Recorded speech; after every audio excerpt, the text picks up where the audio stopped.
All right, I'm gonna fall asleep during this stream. Hello. Just could you imagine? Yeah. I just start streaming. I thought about like clutching a pillow during this whole stream. Really? Just to prove a point, just being like, okay, welcome back to the Just do it. podcast. We can get a blanket. Hey, one day we'll do a cozy stream. One day A we'll do kudzu stream? Cozy stream? Oh yeah, we're just like we're not talking about. I'll just make nothing. like a. I'll just give you like a bunch of lo-fi to play in the background the whole time. It's just and a we'll oh just, that like, get actually would blankets not and- be a bad idea to do like a chat only live chat stream. only. Yeah. Where Just it's a like, chat hey, let's only live just stream. talk to chat the whole time. Yeah. Oh yeah, I gotta pull that up on my phone. That's what I gotta do.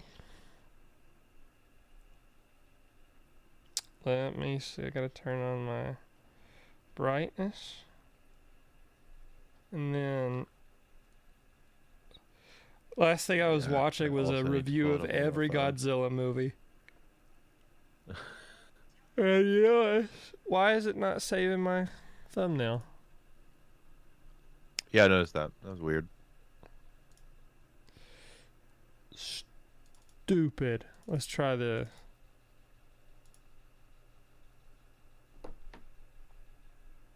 Okay, this should There we go. refresh it. Let's see. What? Share. Create post. Okay, I'm gonna wait maybe for it won't, to. but There it goes. It did it. It did it just now. oh good. Whew. Yeah, it changed it. Y'all seen -1 yet? Ryan. Good morning, Ryan. I haven't, but I want to because I love Godzilla movies. I have. It looks so cool, and Mhm. I've heard so many people say so many good things about it. Kong v Godzilla. They just put monkey with lizard, and it just worked. Yeah, I love that. dude, that's the most unga bunga. Yeah. Hey, so Thing. guys, so fellas, what if we took King Kong and made him beat Godzilla's ass, and everyone in the room's just going, Sure. and everyone's like, Yeah. yeah, yeah. It's gonna be so stupid, and I'm excited for Monkey v Lizard. Oh, that's so good.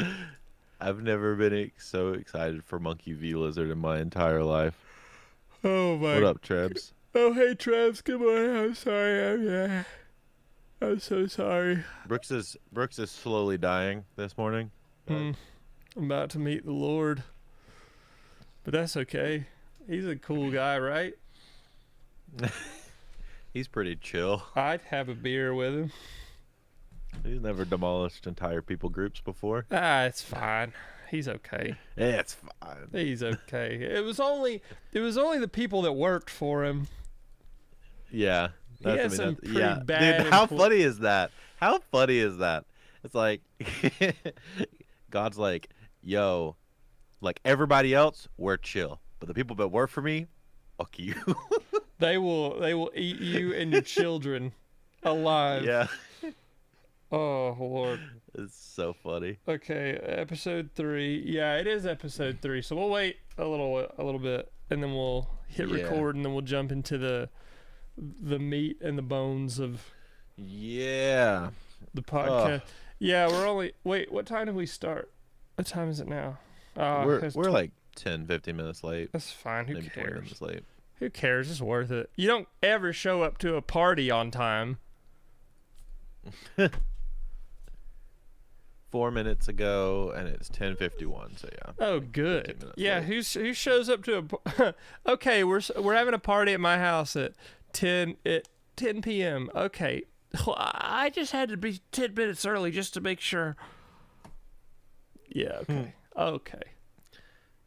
I would probably I'm do that. always Not early. gonna lie.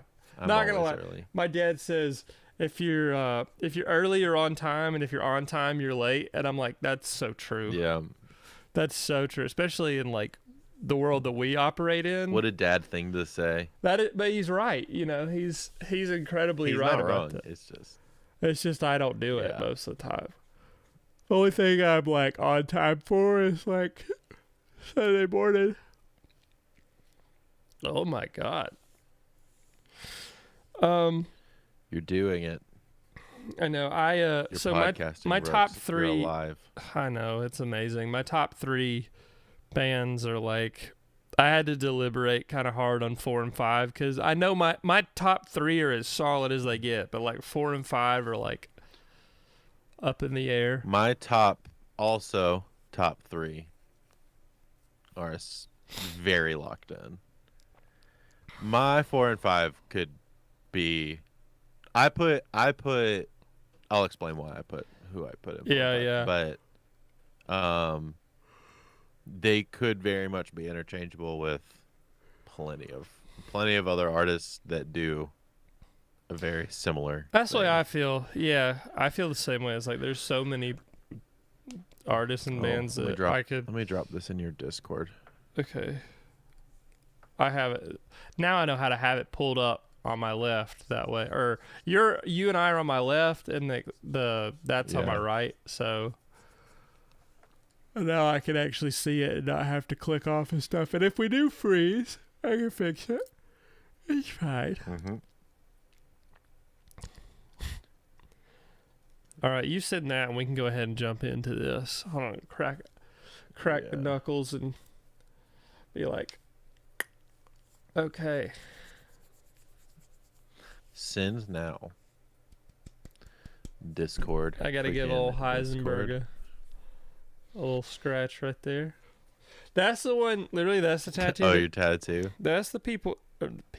That's the tattoo that people notice the most is Heisenberg. Because it's so normie, and I'm like, Cartoon Heisenberg. yeah. Well, it's just this something. It's so recognizable that people my age like, you know. Hold on, let's see. Oh.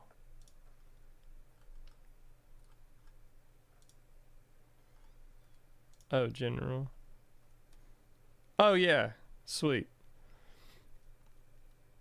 Yeah, I put it in general because I can't do the update. Okay, I'm gonna do.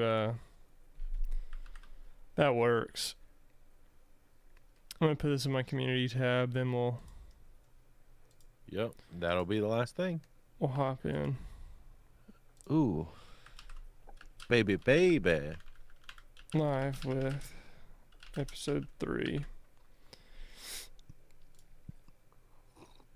Okay. Let's do. Oh yeah, that works. Let's live with episode 3 at everyone. Cool. All right, you ready to record it? Yup. Okay, so 3, 2, 1.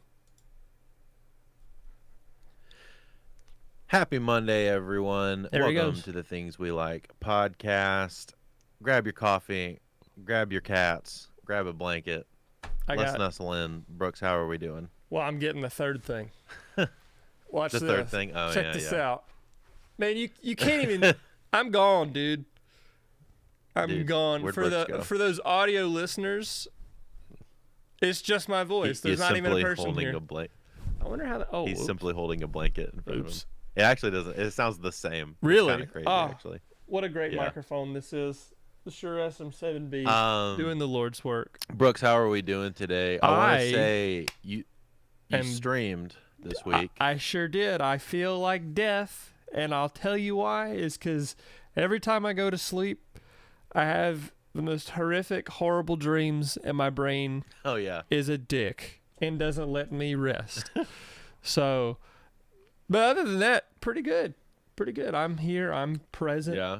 So, yeah, You have serial killer dreams? I do. I had a dream just for the chat that I talked about this before we were recording, but this is for the VOD actually. So I had a dream that I met this person. They did something nice for me. This is very TLDR. And I was like, what can I do? Because I was like, everything I could give them, they already had. So I was like, hey, I'll just take them on like a little nice date, like a friend date kind of deal, and it would be nice. And then I learned that they like were married before, and it was like, oh, that's sweet. That's kind of nice how they met this person. And then turns out this person had every intention of killing me, of unaliving, of stopping me, giving me breathing. How's that? Halting your existence. I know. Yeah, I can't. I don't know if I can use the K word, but like for copyright monetization, but whatever. If I mention Killing of the Flower Moon or is it Killers of the Flower Moon? I think it's Killers of the Flower Moon. Killers of the Flower Moon. So I can't even mention a movie name without that. Anyways, long story short, they wanted me dead. They wanted me unalived.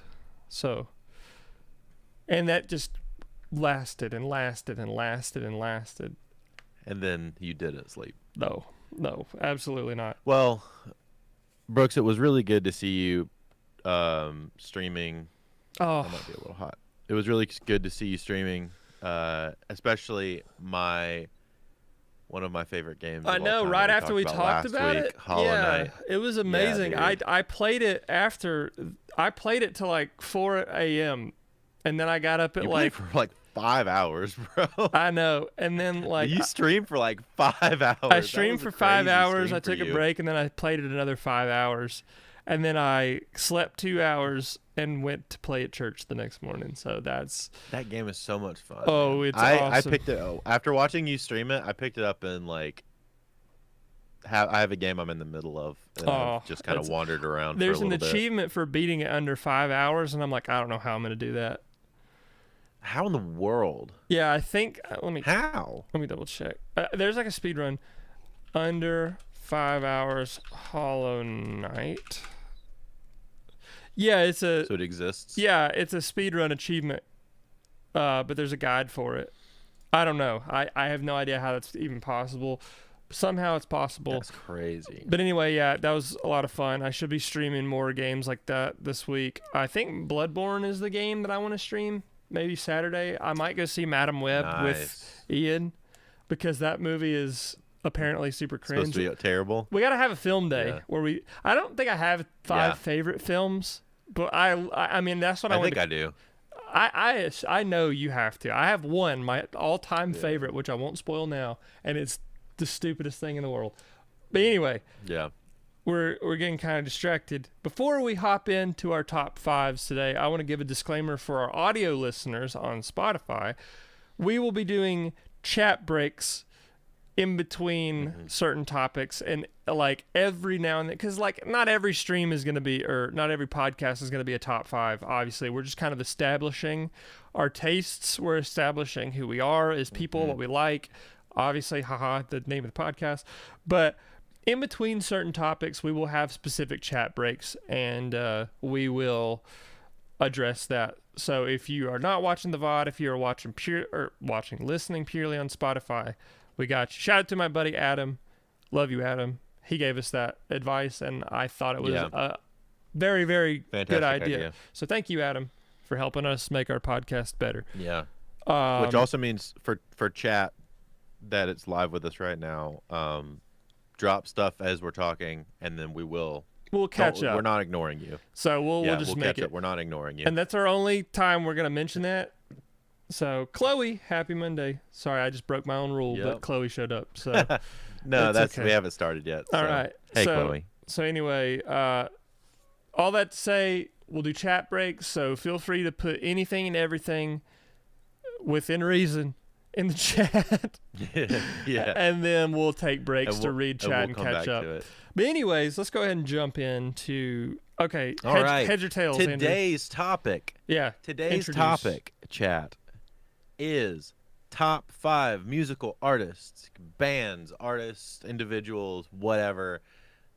I'm very excited about this one because this is like very much my wheelhouse. I think I know maybe one of yours, but I've never heard you express those to me personally yet.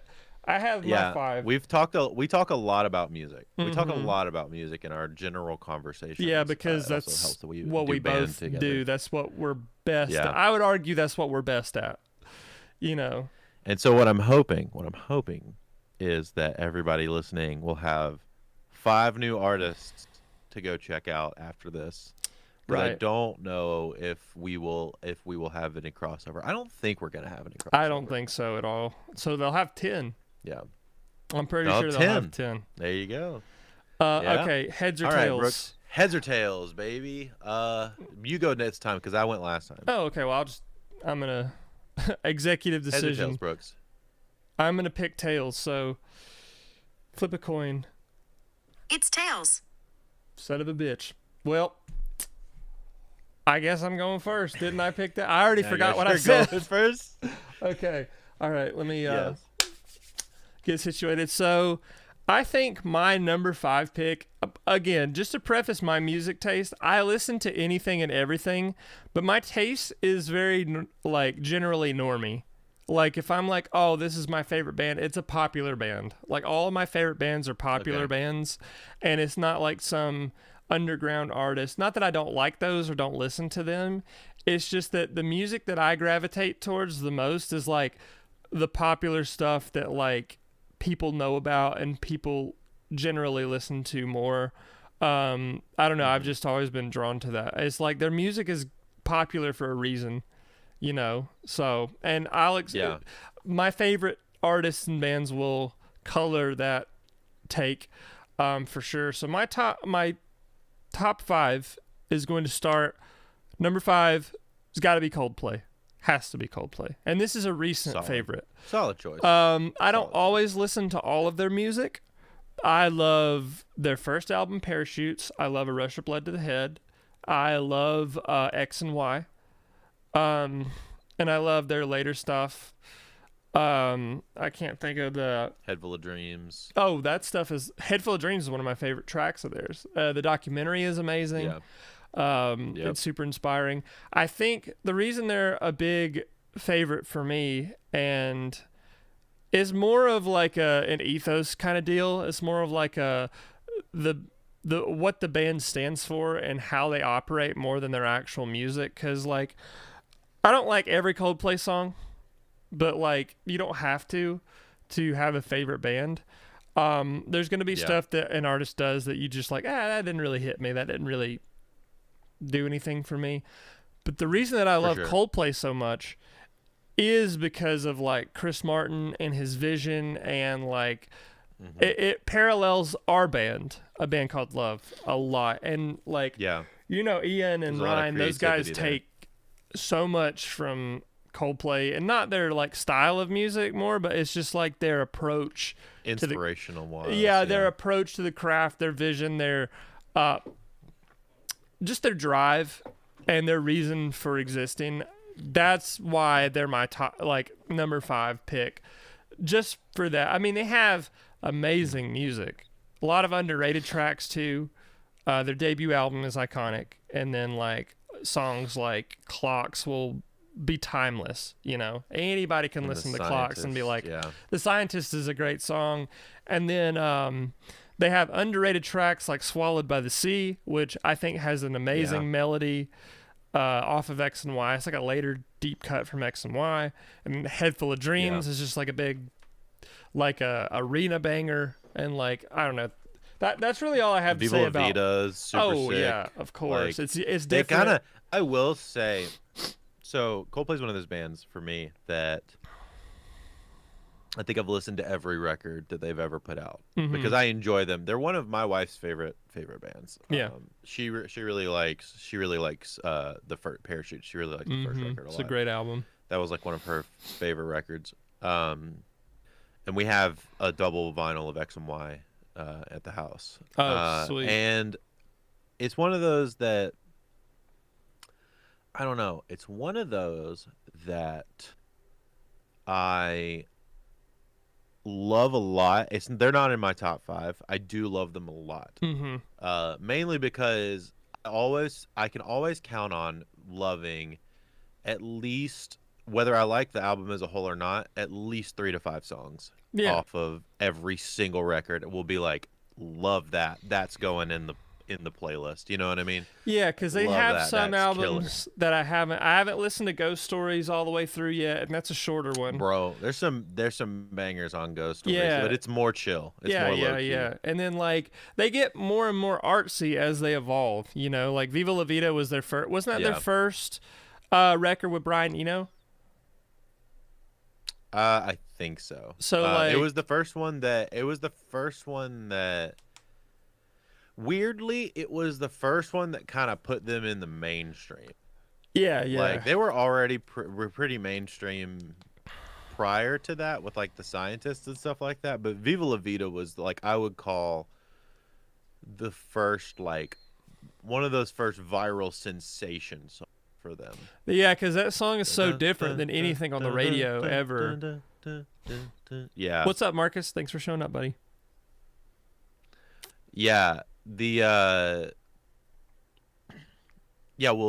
it's one of those things where they also do a really good job of shifting vision. No one record sounds the same. The closest is like maybe Rush of Blood to the Head and Parachute sound closer. And maybe like the first three sound closer, but kind of as you progress through their records, they sound vastly different. They do. From record to record. It's awesome. So yeah, my top 5 would be Coldplay. Solid number choice. 5, Coldplay for me.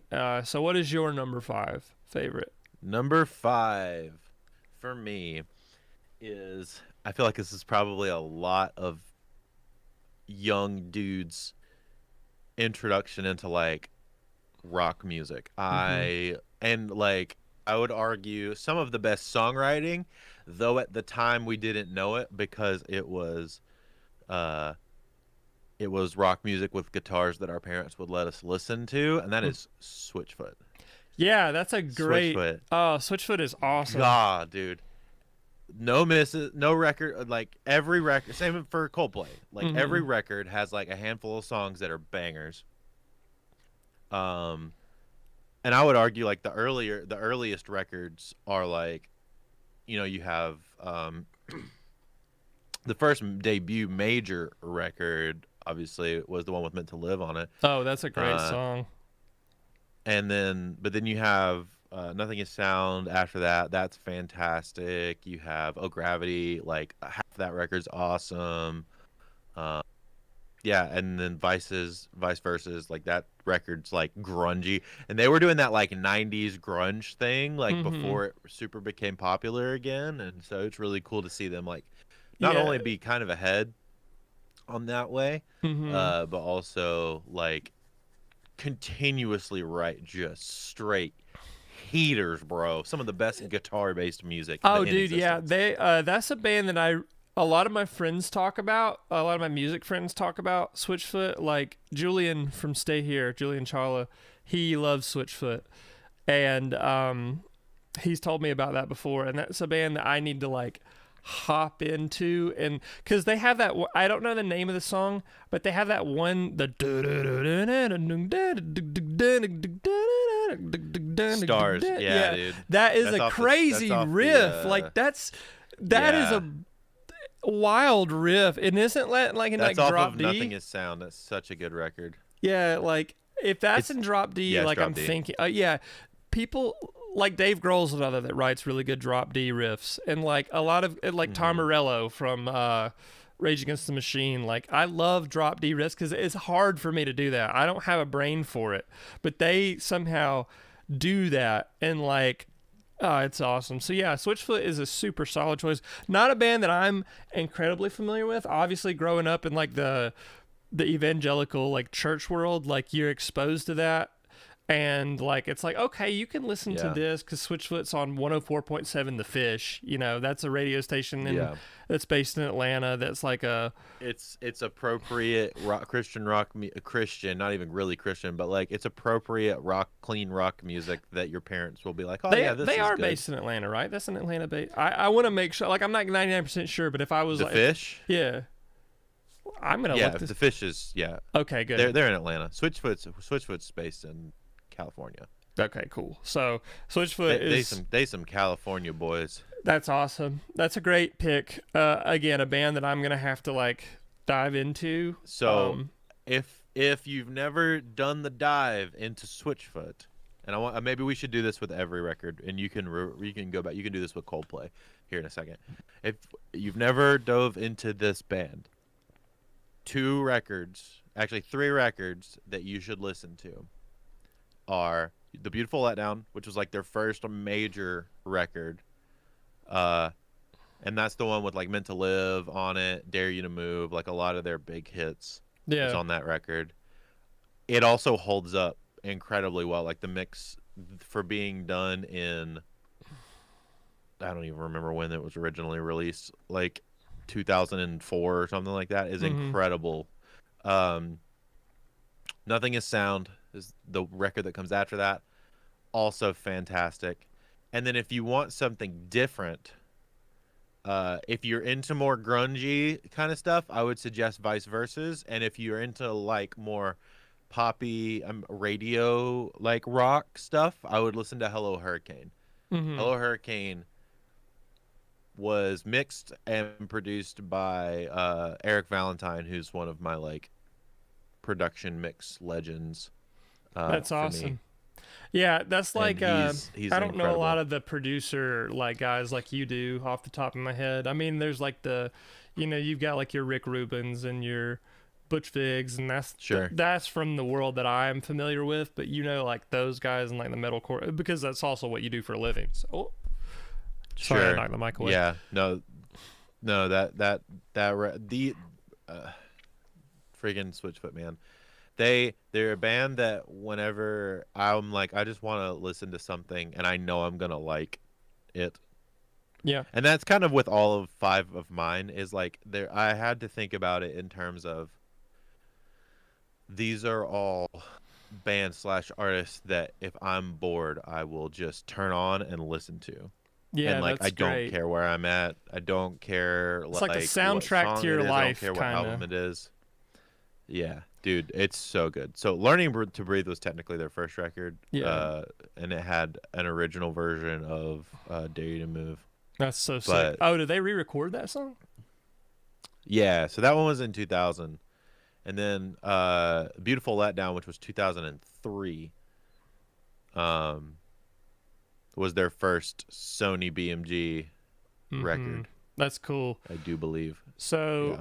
And Record's for me, banging. That's my number 5. Sweet. So Switchfoot, and then there's the recommendations. My recommendations for Coldplay, honestly, Ian would be able to tell us better than I could. So I would say my top 3 like recommendations for Coldplay would have to be obviously Parachutes, if you like that early or like that late 90s, early 2000s like alternative rock. It's way more stripped down. The songwriting's really good, but it's very bare bones compared to what they would do later on production wise. Then A Rush of Blood to the Head, they're kind of sort of finding their sound. It's still more alt rock, but the production's better and the songwriting is still really, really good. And it's got like Clocks and The Scientists, and it's like God Put a Smile on Your Face, and then Politic, which is an amazing opening track. And then Warning Sign, which is a beautiful song. It's just got tons of like really great songs on it. And then let me make sure I get the actual name of this album right. Because it is a little bit different than what I remember. I would say, hold on, I'm like scrolling through like the EPs and everything. Talk about Milo Xyloto. It's Viva La Vida or Death and All of His Friends. That's the actual official name of the album. But the Prospects March edition is what I would recommend, because it's got like, it's the more complete. Bro, the EP, yeah, it's so good. Let me see. So is that like the underrated EP? Is it? So is that technically the EP, or does it have? Oh, it's got 2 discs. Prospects March. Yeah, Prospects March is an EP that came out in pairing with. Yeah, so like pairing with Viva La Vida. Oh, okay. So on Spotify they have them separated as 2 discs. So they've got they've got the whole album. It's essentially like It's essentially like a B-sides. Yeah, so that's what I would EP. recommend. God, they have so many good albums. Like freaking Music of the Spheres is also freaking wild and cool. Yeah, the recent one. Yeah, that's good. Head Full of Dreams, Ghost Stories, Milo, Xyloto, like those are my 3. So, all right, number 4. Yeah. My number 4 pick, I'm just going to warn you right now. You either love this or you hate it. And I have my reasons for picking this band. Kind of sort of a hybrid band artist. And there are reasons to dislike this band. I know. Dave Matthews Band. Solid choice. It's a meme. I mean, I'm a meme of a human being. I'm a meme. It's appropriate for It is you. appropriate. Now let me defend this. Dave Matthews Band, it got me through a really tough period of my life, so I do have an attachment to their music, and I just think Dave is an amazing guitar player, very unique acoustic guitar player, and a really good songwriter. And their music as a whole, if judged based on the music, I know, like, if you've seen Deadpool, where he's like, he jokes about like Dave Matthews Band being like terrible and like torture, pretty much. That's sort of kind of the joke. It's like you either really love them or like people just, they're a popular band to hate. I don't understand why, really. It's like Nickelback, but without actual reasons. Yeah, but I have a friend of mine, God bless her. One of the funniest things that my friend Mara, probably the funniest thing she has ever told me. She is not a fan of this band, and she has her reasons, and they're totally valid. But the funniest thing, I'll never forget this as long as I live. I said, "Why don't you like the Dave Matthews Band?" And she doesn't give me a reason. She doesn't explain it. She just starts going, and I was like, I get that. That is the funniest shit I've ever, being a fan, that hit me so hard, and I'll never, ever forget that as long as I live. But she's right. But okay, right. So let me defend musically.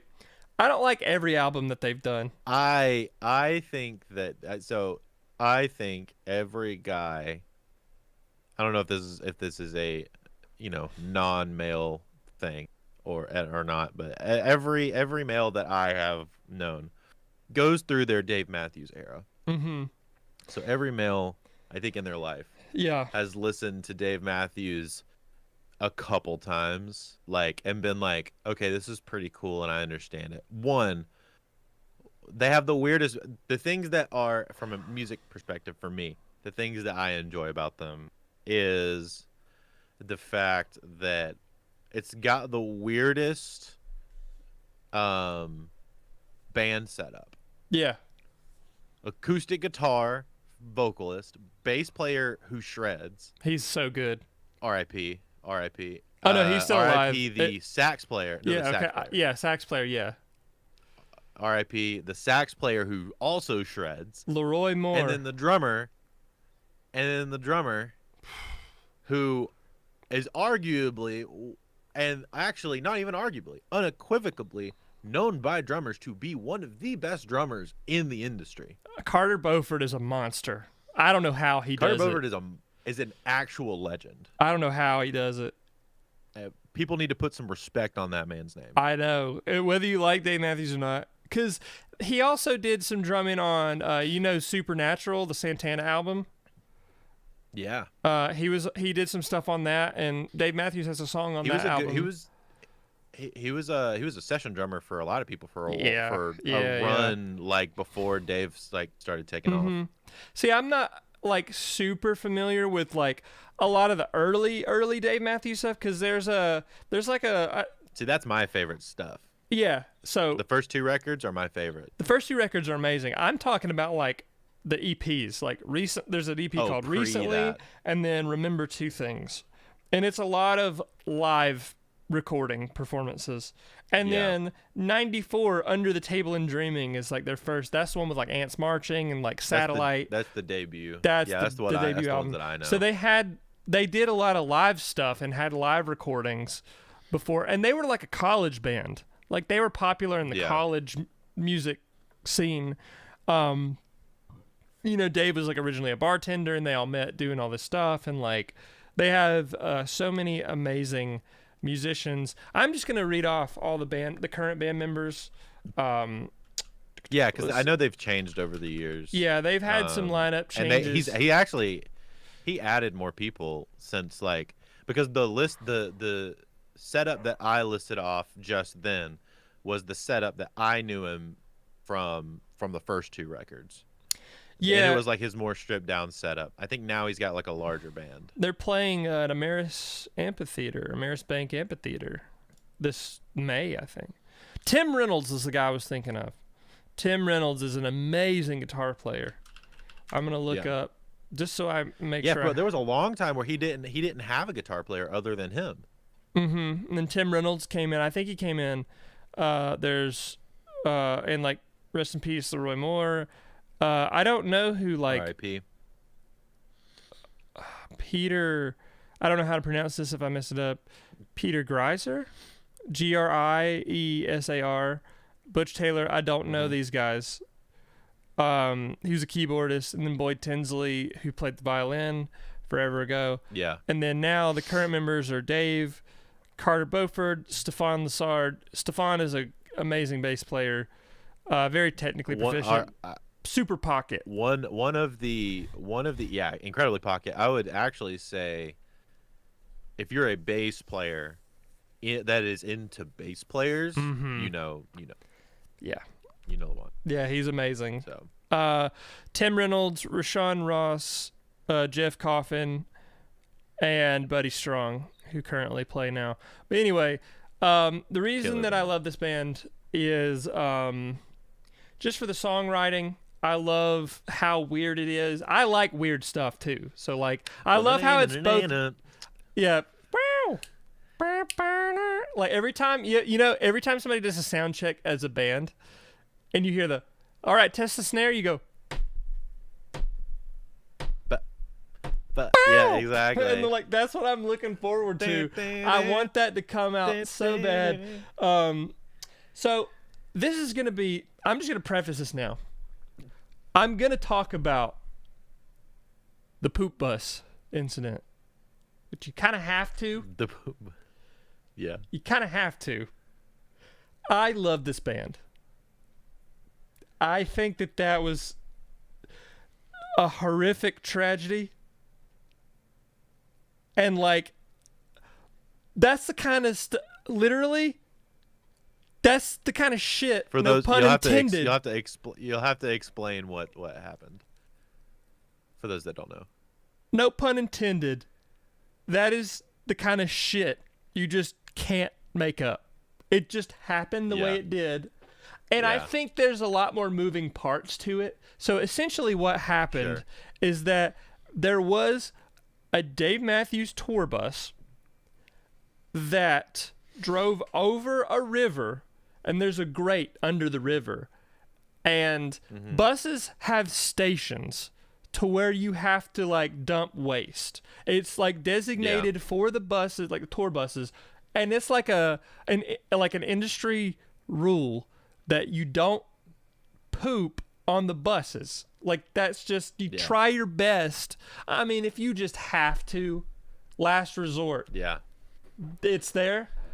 But like generally you don't. Generally you don't do that. So what happened, and I think from the research that I've done, I could be wrong. I think it was Boyd Tinsley's bus, in his own tour bus, which right there raises flags of like, I don't think one person needs their own bus. I just don't. I think that's a little overkill, especially a band that's like, if you're talking about the environment, like I don't think it's a good look to have one person having their own tour bus. That's just my opinion. So Boyd Tinsley's bus goes over this grate, And for whatever reason, I don't know if it was the decision of the driver. I don't know if it was the decision of Boyd Tinsley. I don't know whose decision it was. But they dumped that waste over the grate. And that grate is open and goes over a river. At the same time, there was a boat of tourists. I mean, I got to figure out where this was. Because I know where it was. I just have to know exactly where. There's a plaque dedicated to it in Chicago. We'll play the video. So we'll play the video. It's a stinky anniversary today. 19 years ago, the Dave Matthews Band tour bus dumped 800 pounds of human waste on a river cruise that was going underneath the Kinsey Street Bridge. Yep. The boat passengers on the architectural tour say it ruined their clothes and made several of them sick. Yes. The band's tour bus driver admitted to doing it, paid a fine, and served a year and a half of probation. How can we forget? What a nice memory. To honor the event, the what a nice memory. There's the Kinsey Street Bridge. They have a plaque about that. And that sucks because amazing. Okay, here's my opinion about that. I think that was negligence on the bus driver. Sure. However, that technically, I don't know if you agree, I think it is the band's responsibility overall. Yeah, they hired the guy. Yeah, that's the problem. So like, that's sort of, and I don't hold this against the members of the band because I'm sure that they felt bad about it. Like, yeah, like I'm sure that like, and I'm sure they were embarrassed about it. And I think according to the research that I've done, they didn't handle it very well. Like they sort of kind of denied it, and then they were like, "Okay, yeah, this happened." Yeah. But all that to say, I still think they make great music. I still think that they overall are a great band, and they do really great things for their community. I think this was just a mistake. I think this was just negligence on the part of a driver, and I don't think it was handled well. It's just such a wild story. That's the thing that you just cannot make up. That's so embarrassing. It's so funny. But I have to talk about it. Of course, Brooks's favorite band has a poop bus story. And again, that adds to the meme. But I think if you can ignore that and just focus solely on the music, artistically, they're incredible. My recommended listens, top 3, obviously Under the Table and Dreaming. Crash from '96, and Before These Crowded Streets. Like if you listen to those 3 albums, Before These Crowded Streets is my favorite Dave Matthews album. It's their most artistic. They've got songs like Halloween, which are really spooky, and the lyrics are insanely dark for like Dave Matthews. I'm just gonna read them off. They got Rapunzel, which is like a weird groove to start off the album. Don't Drink the Water is like very like. It's very somber, but it's about like I'm pretty sure it's about how like essentially white people came over and like took land from Native Americans. It's almost like a political kind of like let me look up the lyrics to this because it's like I'm gonna give you while you're doing that. My recommendation would be the first 2 that you mentioned, and then Big Whiskey. Oh yeah, Big Whiskey and the Gru Grux King. Yeah. What a wild ride. Yeah, well they called him Leroy Moore. It was dedicated to him. They used to call him Grux, which is random and funny. Yeah. But like it's like you being called Books or Egg. I know, right? So yeah, Big Whiskey's great. They have songs. So Big Whiskey has their second song on it's called Shake Me Like a Monkey. Which I like that. Yep. Dave Matthews loves monkeys too, which is like Lion in the Hands of God is awesome. YIM is awesome. Yep. Alligator Pie is great. Funny the Way It Is awesome. Yeah. It's great. So the lyrics of Don't Drink the Water, I want to make sure I get them right. It's super heavy. Let me see. I got to find exactly. It's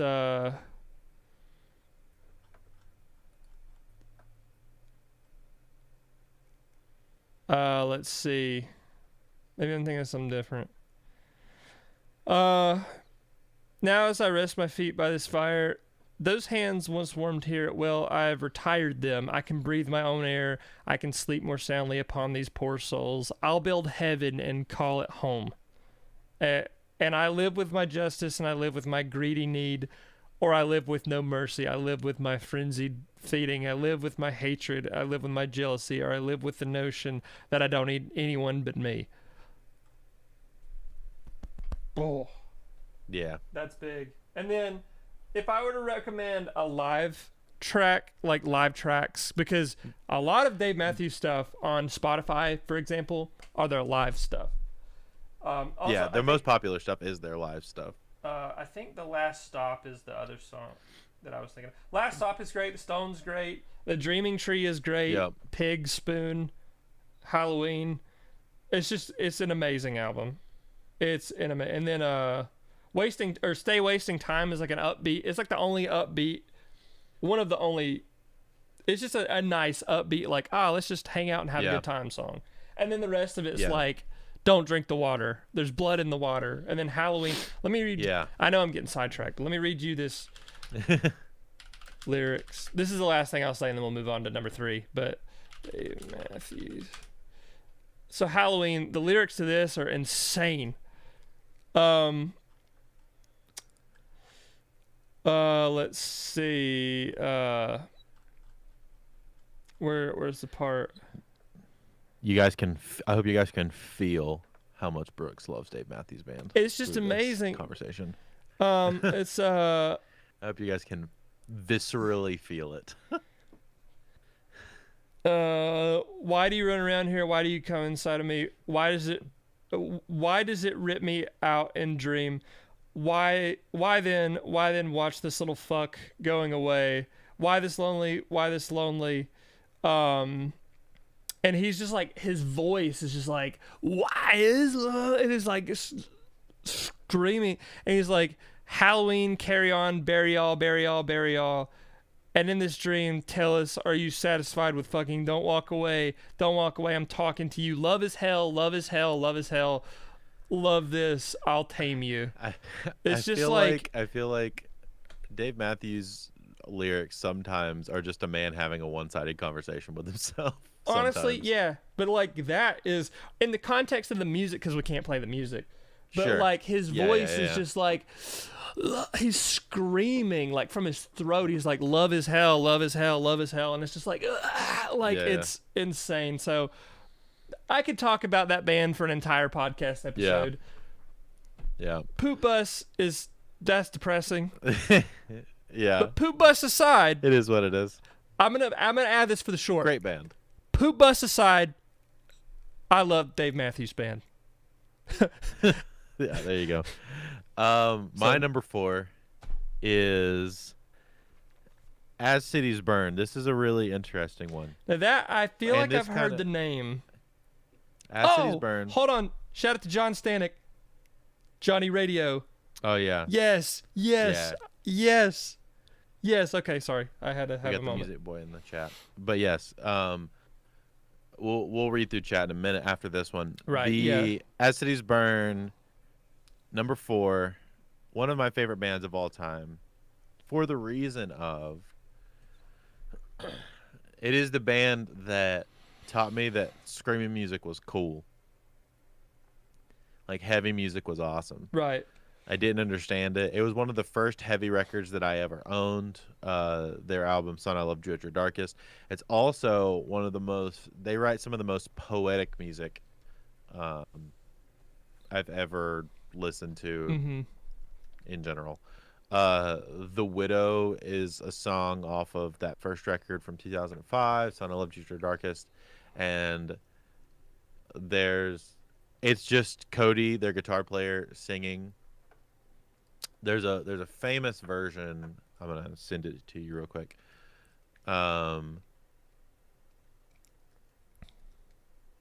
It's a famous version from 2007 Cornerstone that I'm gonna drop into Discord real quick for you. Mm-hmm. And you just kind of understand the general, like, he doesn't necessarily sing well, but that's like the thing for it. I'll go ahead and pull this up, and I'll mute the Go audio. pull it up. I'm gonna continue. I'll continue. You continue, and I'll have this playing in the background. Because I don't know anything about this band. I think I've heard the name of this band, for sure. The Cody and TJ are brothers. And the two vocalists.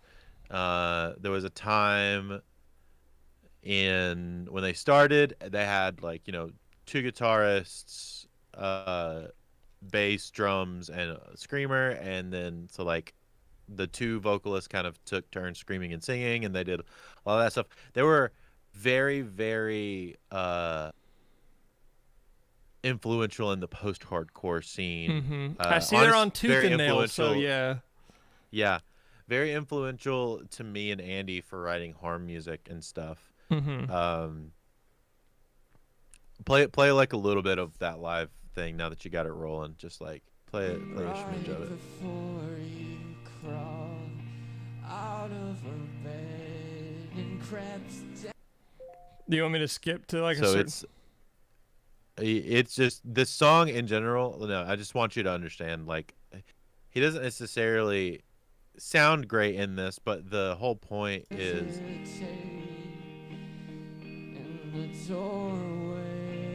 it's a song about his dad leaving him and his brothers. Well, you don't have to sound like perfect if you have like a purpose and emotion. It's kind of like the Bob Dylan effect, where it's like, I mean, Bob Dylan kind of sound like, but like he changed the world. On record, they do on record they do sound great. It was just this is so emotional. I can tell. Point. And this record, it's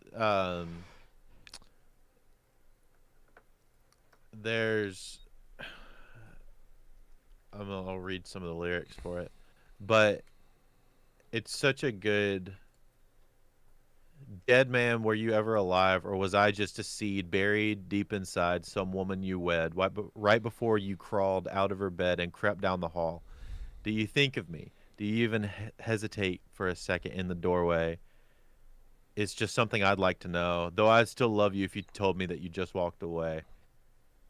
Which is like insanely great lyricism. And then like at the end, it's dead man isn't being high that makes you alive. It makes you leave behind three boys and a wife in 89, and the track marks inch their way up your arm. My mother taught my brothers and I not to call you daddy, but to call you father. Wow. Which is like just heart-wrenching. I know. I feel like we're gonna get obsessed with what we're talking about, and this is gonna be a longer episode, and I'm totally for that because we both love music so 100%. Much. But like, that's incredible. One specifically is so good. The lyricism's so good. I won't spend too much longer on it. There's they only have four records, so if I were to recommend any of them, I would say Son, I Loved You at Your Darkest, which is their first record. Incredible record. On Solid State, then I would say Come Now Sleep, which is first record they did when TJ, his brother, left the band and they were just a 4-piece. They had 2 records as a 4-piece. The first of that, Come Now Sleep, again, one of the most amazing lyrical things and some really interesting song production and things like that. And then Scream Through the Walls, which was their record they put out in 2019. That record is actually very special to me because whenever they were touring on that record and playing that record in the Southeast, Harm actually got to play a handful of shows with them. That's crazy. That's awesome. Playing a show with like one of your favorite bands, I can imagine, is just it was, and like being able to meet them and talk to them. And I met some people through that have been like really, really cool. A dude named Stephen Keach, who was from Haste the Day, who became somewhat of an internet friend, and so he's been kind of cool. I've had some interesting conversations about sync licensing and stuff like that. But that is amazing. that record's really more special to me in that sense. But it's their comeback record when they got the full band back together with the two brothers again, and yeah, Scream Through the Walls, fantastic. So yeah, As Cities Burn, one of my favorite bands of all time. Band That's that got me amazing. into heavy music. Yeah, that's a band that I noticed the Tooth and Nail because like that's a big influence on like you guys because you guys are older than me and like you and Andy especially like you old bastards. But like I never grew up in like the hardcore scene. I like dipped my toes into it because my friend Grayson's band, they were High Thread Count and then they were Under the Weather at one point. And like Ian knew some of the guys like Walker Whited, I believe. He was around and he does film stuff now. And like I loved them as a band when they were growing up because they were my friends, you know, like and like I grew up with Grayson and he's like mutual friends with Dylan, like one of my best friends ever. So like shout out to those guys. Like they were awesome. And I loved seeing them growing up, but I never grew up in the world that like you guys grew up in the evangelical, especially like, early 2000s post-hardcore. This is like As Cities Burn is coming in the times of like early Under Oath as like when it comes to like the whole like church kids scene where like, you know, it's like we're church kids, but we also love heavy music and we also are like kind of trying to weave that way into because there was like 1,000 Foot Crutch, which was one of those bands that was like heavier. Yeah, they kind of fall into that like and like same genre era. Yeah, but like you guys grew up in that and I didn't. But Tooth and Nail was a huge influence of the culture, to my understanding of that world. Yeah, because they would 100%. Sign. Yeah. They were the driving force of signing a lot of the bands that shaped Tooth and Nail and the subsidiary label Solid State, which was like the heavier label of Tooth and Nail. Tooth and Nail was like we're gonna be like rock and emo, and then Solid State was like we're gonna be like metalcore. And that's cool. Okay, yeah. So like that's my understanding of that. So number 4, your number 4 pick is really nice. I'm gonna have to listen to them. So let's do a chat break. Dude, if I would recommend one album for you to listen to start with, Son I Loved You at Your Darkest. Just listen to that album. Okay, I'll have to do that later today. It kind of exemplifies everything for them. Yep. Chat break. Yeah, sorry, I got carried away. I saw people. I saw when you see John Stanek in the chat, you freak out because I love his content. So Marcus Aaron, good old shout out to Johnny Radio. Listen to Johnny Radio because he's a cool dude. And Chloe said I was gonna be shocked if it wasn't on your list. Talking about Dave Matthews. Matthews. Yeah. And they were like, I remember this. If you can ignore the poop bus incident. Yeah. Dr. Deathwish, what's up? I hope you're having a wonderful day. What's up, dude? So we're doing like chat breaks in between our topics so we could talk to the chat and for the audio portion of this when it goes up on Spotify. Oh, Sarah. Bugs. So Sarah, it's early for Sarah. She's in Seattle. So she's Siri, what time is it in Seattle? It's 8:44 a.m. in Seattle, Washington. Heading to work. So see, there's people across the country who might listen to us on their way to work. So shout out to Sarah. Sarah's what's popping. Yeah, we're just talking about music, me and Andrew. Sarah's been friends. We've been friends for 4 years now. Like this. Very cool. So she's very cool. Very special to me. Gus. Oh, Gus is in the UK. No, he's in Canada. He's in Canada right now. He's from the UK. Yikes, 4 years. Going on 5. Half a decade of loving Sarah Revis is what I've been doing. So same for Gus. Gus is like he's been around just forever too. So and May. Yeah. Listening while getting ready for work. So Gus, May, and I've been friends with May for you, May. Yeah, May, I've been friends with her for a long time as well. Pretty much 5 years, right? Because I met her in like 2019, maybe. It was around the pandemic time, like right when the pandemic started is when I became friends with a lot of these people, which is crazy. Gus said 3 to 4 years. And then Chloe's been around for a long time as well. May actually saw me play with Imprint, funny enough. So that was a trip. Oh, while you were on the run? Yeah, yeah. Talking about cool. music stuff. Same for Adam. Fun. Adam also, my friend Adam, who gave us the stream advice, also. Since COVID started, that's around the time that I noticed Sarah in the chat, and then we just became really quick friends because we share the same brain cell, and it's working its ass off to keep us alive. So, it's happening. It's yeah, functioning. and then Barely, so but it's functioning. yeah, so good people in the chat. I met Brooks because he couldn't pronounce my last name. I couldn't at first, but then I had to figure. I'm like so big on name pronunciations because people get my name wrong all the time. I treasure our picture together. Absolutely. Is it Revis? Revis, yeah, Revis? Revis. Okay. No Revis, nowhere. No Revis. All Revis, all the time. No Revis, nowhere. All Revis. Yeah, all the time. and then I actually got to visit Seattle when I was on tour, and it was my favorite spot.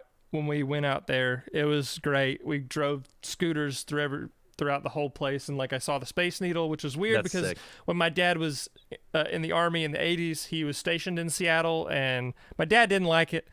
God bless him. He's a simple Southern man. Love my dad. Good on you for getting it on the first go. Yep, I'm trained. So, but yeah, good people. I've met a lot of really good people through YouTube, and just I don't have social media anymore, That's awesome, which is dude. great. It's good for my brain, but like when I did have it, I got to meet these people, and they've been some really influential, awesome people in my life. So really love that. That's why I just run the socials. Yeah, there you go.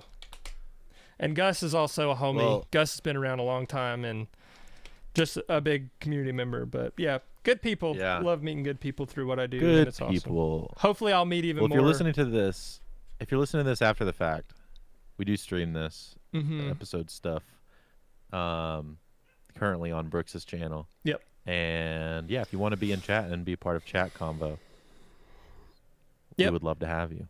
Yep. All the mods are fun. All right. So we're going to hop into, after our little chat number break. 3. Love you guys so much, by the way. My number 3 favorite band, this is going to come to no surprise to people who know me and my influences. 4 words, Red Hot Chili Peppers. Got to give it to the boys. Hey. So I remember my dad having like that's your Switchfoot. I imagine them being the other. The people love one of 2 bands, and it is Switchfoot or Red Hot Chili Peppers. Yeah. So when I was growing up, I started playing guitar when I was like 10 or 11, just power chords. Dad teaching me certain stuff. We had a Squier bass, like one of those cheap Squier basses. And Dylan and I used to play Rock Band all the time together. And he would play the guitar part, and I hopped on the bass part for Danny California, the song. That's the song that like made me a bass player pretty much. And that's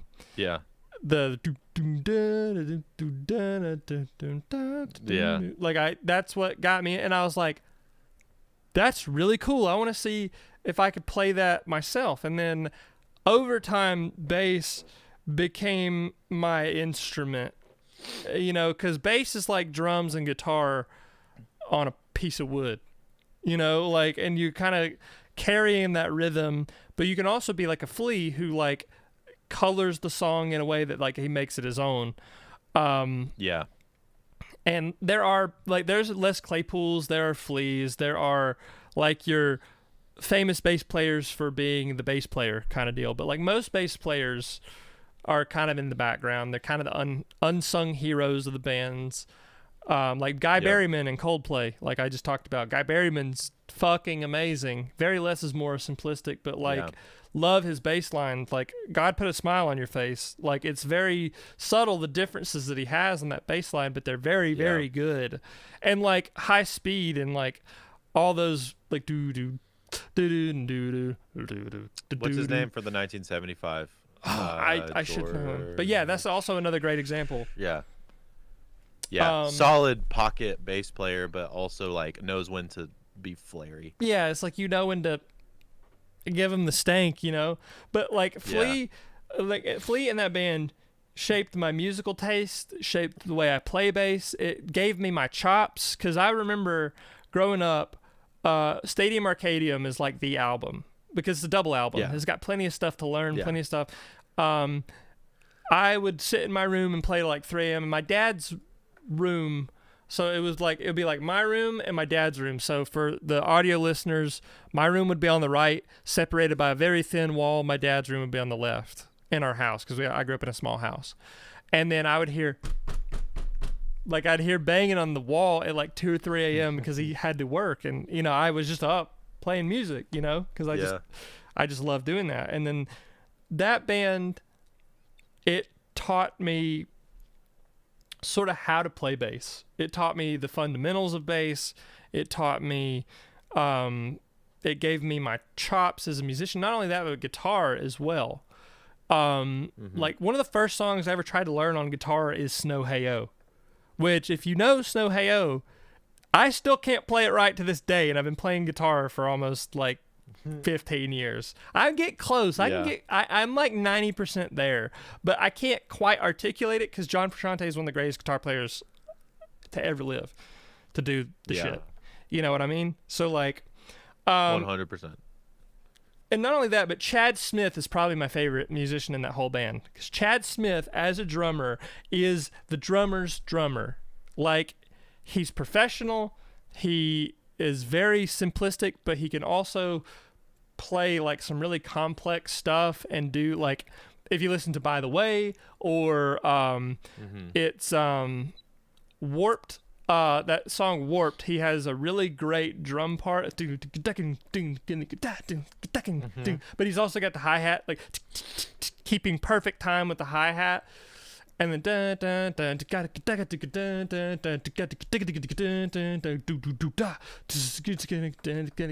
I learned how to play drums to stuff like that. But if I had to give top 3 recommended listens for Red Hot Chili Peppers, like I am a mid to late Chili Peppers enjoyer. I love the newer stuff. They have a big discography. It's huge. Really hard to If I had to narrow it down and give you 3, I would say Stadium Arcadium is the perfect middle ground because that's the double album. It's got Danny California, Snow Hey-O. It's got songs like Charlie, Tell Me Baby.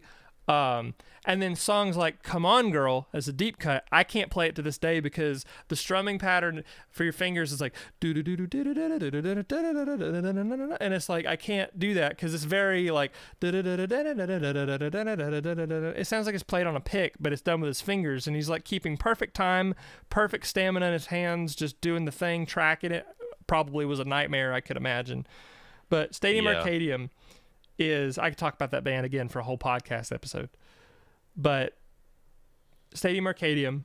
Then I'm With You with Josh Klinghoffer. That album, I think, is so slept on. The Josh Klinghoffer era of Chili Peppers, incredibly slept on.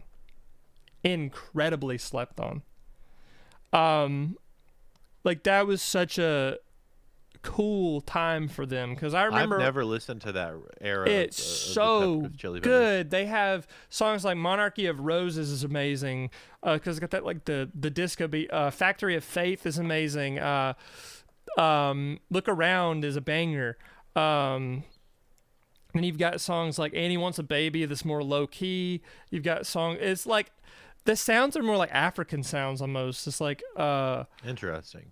You just have to hear it in the music. It's so sweet. I love, and it's like Meet Me at the Corners, like a slow jam. Dance Dance is kind of like, that's my least favorite song on the album, but it's still it's all right. But I'm trying to think of the Did I Let You Know is the do do do do do do do do do do do. It sounds like just like it sounds like almost like African beats. It's really cool. And then if I had to pick a third, I would personally say Californication. Because I mean that's like one of the staple records for that me. See, like I feel like a fan would say Blood Sugar Sex Magic, but I actually am more pro mid to late Chili Peppers than early Chili Peppers. Yeah. But the 90s Chili Peppers. Yeah. Blood Sugar Sex Magic is great. You know, you've got songs like Suck My Kiss on that song and Give It Away. Yeah. That's like, and they have to play Give It Away at every show. They like end the show with that usually. But I feel like Californication is the one that put him more into the mainstream. Oh yeah. It's also when I look them up, it's like the two essential albums for them are Blood Sugar Sex Magic and Californication. Yeah, and my hot take about Californication, I think the album is mixed poorly. I think the overall final mix of the album, I can agree with that. It's just because I have listened to some of that record and it's okay. I love that album, and I think it's a great album. No, I mean like the mix is like the mix is I think is doo-doo compared to like, because the last album they did before that was One Hot Minute, and One Hot Minute is mixed because they did it at Sound City. It's mixed and produced way better. It's way cleaner. And that was with Dave Navarro of Jane's Addiction, which was like a weird time for them. But like, if I had to pick top 3, Stadium Arcadium, Californication, and I'm With You. I'm With You is a hot pick. It's like a hot take pick because like some people don't like. Yeah, but I've never checked it out. I've never interesting. listened to like post 2010 Chili. Josh Klinghoffer is a very creative guitar player, and he actually collabed with John Frusciante on his solo stuff. So he's been around, and he's a great guitar player, very underrated. I mean, even albums like Dark Necessities. No, it's The Getaway. Sorry, Dark Necessities is the song. The Getaway is also cool. Not every song is my favorite. Blood Sugar Sex Magic is great. By the Way is also amazing. It's hard not to recommend that. But like top 3. I know. That's it. So that's my number 3. So what would your number 3 be? All right.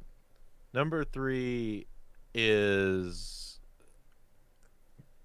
very, very complicated. So, in simply put, it is a man named Chris Thile. Mm-hmm. And if you know who Chris Thile is, you know he's a freaking monster.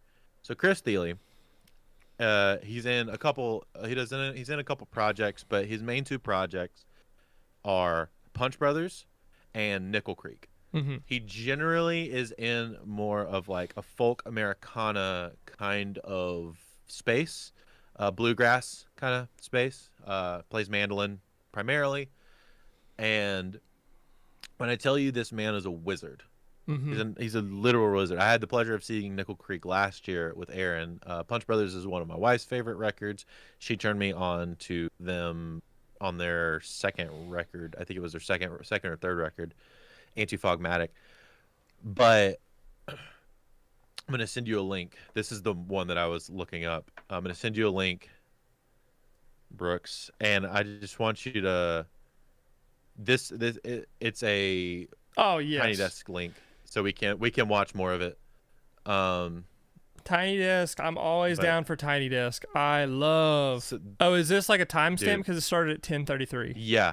I timestamped it for you, so cool. we could start at the beginning of a thing, so you could understand the prowess of what I'm talking about. This man is a actual genius. Chris Thile is the guy on the right with the mandolin, right? Yes.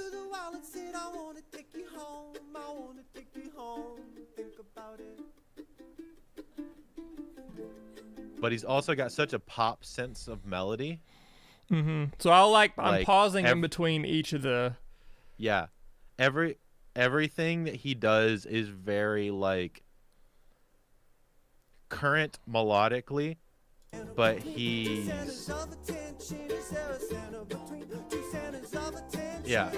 just right here.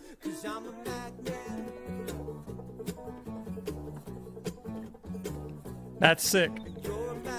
Dude, what a hook, right?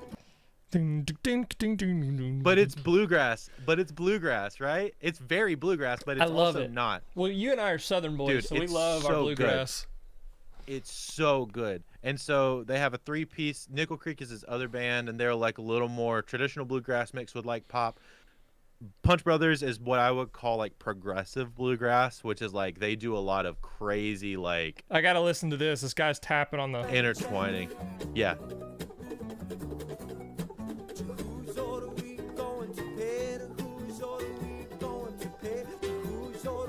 Okay. Crazy. Hear that mandolin part that he's playing? He's doing that while he was singing. Holy Lord, I don't even understand how people do that. Yeah, it's nutty. Oh, it makes my brain hurt because that's like a Dave Matthews thing. He's an inspiration. He's an inspiration. Because because when you listen to Dave Matthews play a song like what is it? It's oh my God, I'm blanking on the song. I mean, even Ants Marching as the most popular one is freaking hard to play and sing at the same time because you're playing a riff and singing at the same time. Yeah, Satellite's a good. I'm thinking of a specific. No, don't play it. Don't play it. Don't get it. Crash is actually kind of hard to play. And that's sing one of the few that I do know how to play, and it's like. Yeah, like I like that. I can play it, but playing it and singing it at the same time is actually I'm very, thinking very of, difficult. I'm thinking of Warehouse. You know that song Warehouse? Oh, yeah. I know how to do that. Song. I can't do it well, but I can do it because it's just his. But yeah, it reminds me a lot of this because the guy's picking and like his picking style and the way that he's singing. It's cool. It's cool. Yeah, dude. It's I like so this good. a lot. So Chris Thile as an artist, just in general, like I like his solo stuff. He did an entire collaboration with a piano player, where they went through a bunch of classical pieces and he reworked them for piano and mandolin, and just played them all. It's insane. He's like a freaking musical prodigy. Mm-hmm. I think there's a documentary about the forming of Punch Brothers that was really, really, really cool. It's a good name it's on too. YouTube, but I watched it on Netflix. Punch Brothers, yeah. That's a really good name for a band. All band names are silly, but like, that's a good one. It's so good. So if I were to recommend a couple Chris Thile records, I would say, I would recommend. So Punch Brothers, I would recommend Anti-Fogmatic, which is one of my favorite records by them. Mm-hmm. It's a little more in the like traditional bluegrass leaning progressive stuff. It's so good. Some of the melodies are incredible. Nickel Creek, I would suggest listening to A Dotted Line. Mm-hmm. Which was not their most recent record. Yeah, I see the Nickel Creek Tiny Desk. He made it to Tiny Desk twice. He made it to Tiny Desk like 2 or 3 times. Yeah, I know. There's Punch Brothers and Nickel Creek. Yeah. Yep. He's incredible, man. So, any Nickel Creek record is really good. They kind of date back to the 2000s. Mm-hmm. But when they reformed and put out a record in 2014, that A Dotted Line record is really, really good. It's super pop bluegrass. Yeah. So if you want nice, like attainable, but still very, very like. I love that because I love bluegrass because that's a lot of my family roots are that way. So tiny little tidbit of information about me. My great grandmother was in a band called the Meyer Sisters. And they were a touring bluegrass band. And, they passed away. Well, most of them passed away on the way to a gig in Tennessee. You know, there's like tunnels in the mountains. Their tour bus or like their vehicle crashed in there. And like, not to be morbid or anything, but that's like what I know about them. And I actually have an album of the Meyer Sisters, and they have songs like that. But that's like more traditional bluegrass. But that's like my roots, you know. And like, it's crazy because my great grandmother, her name was Margie. So Margie. They were Meyer was her maiden name, so they were the Meyer sisters. But she would have outlived my grandfather probably because she's just one of those like resilient people from that time, and she was a picker, you know, like that's what they did, you know. My grandfather could play; he played mandolin and guitar and all these things. My dad did, and then it trickled down to me, and now I'm a menace. So, bluegrass is in my roots, and I love bluegrass. I just haven't found a lot of like modern bluegrass. This is the thing, bro. This is the gateway into that world. Billy Strings is another guy that's doing that Billy right now. Billy Strings is another great example of that. But I would say, even Billy Strings is like very bluegrass sometimes. Mm-hmm. Nickel Creek and Punch Brothers is a little more attainable for like normies, more accessible. That's me. That's my wheelhouse. I have normie brain, so accessible. It is very accessible, especially the Nickel Creek stuff. The Punch Brothers stuff can even get a little too like heady musical guy sometimes. Yeah. I love it because I am that person. I But could find myself if you loving wa- that too. But like, I understand what you mean Yeah. about like accessibility. Yeah. So fantastic music stuff. And then I would say that Dotted Line Nickel Creek record, Anti-Fogmatic from Punch Brothers. And then if you want to get mega nerdy music guy, there's a record that Chris Thile did with Edgar Meyer, who is one of the like prolific upright bass players. And Yo-Yo Ma, who most people know who Yo-Yo Ma is, but Yo-Yo Ma is like a strings aficionado, generally like cello and violin. I believe I believe he generally plays cello, and then Chris Thile on mandolin, and they reworked a bunch of Bach's chamber works, which means it's for like a chamber orchestra, so like a larger group of people, and they reworked it for cello, mandolin, and double bass. That's amazing. Which is incredible to hear. So it just takes so much talent for you to just do all of that. And so they have a record called Bach Trios that from 2017 that's really, really, really great. And like a good listen if you're just into kind of more classical stuff. That's awesome. So I like it. I'm going to have to check that out. That's my number 3. Chris Thile and all of his projects, so his solo stuff, Punch Brothers and Nickel Creek. Right. Okay. Incredible. So my number 2. He's an inspiration. That's amazing. I'm gonna have to. Hearing the Punch Brothers stuff, I'm gonna have to get into that like immediately because I love bluegrass and all that. My number 2 is again a more recent band relative. They became one of my favorite bands in 2018, 2019. And they have honestly shaped the way that I write, what I like, the type of music that I like, and the sound that I like to make myself. American Football. Oh, fantastic band. Number 2, Mike Kinsella. I met him. I saw him live with Owen, like 2022. Yeah.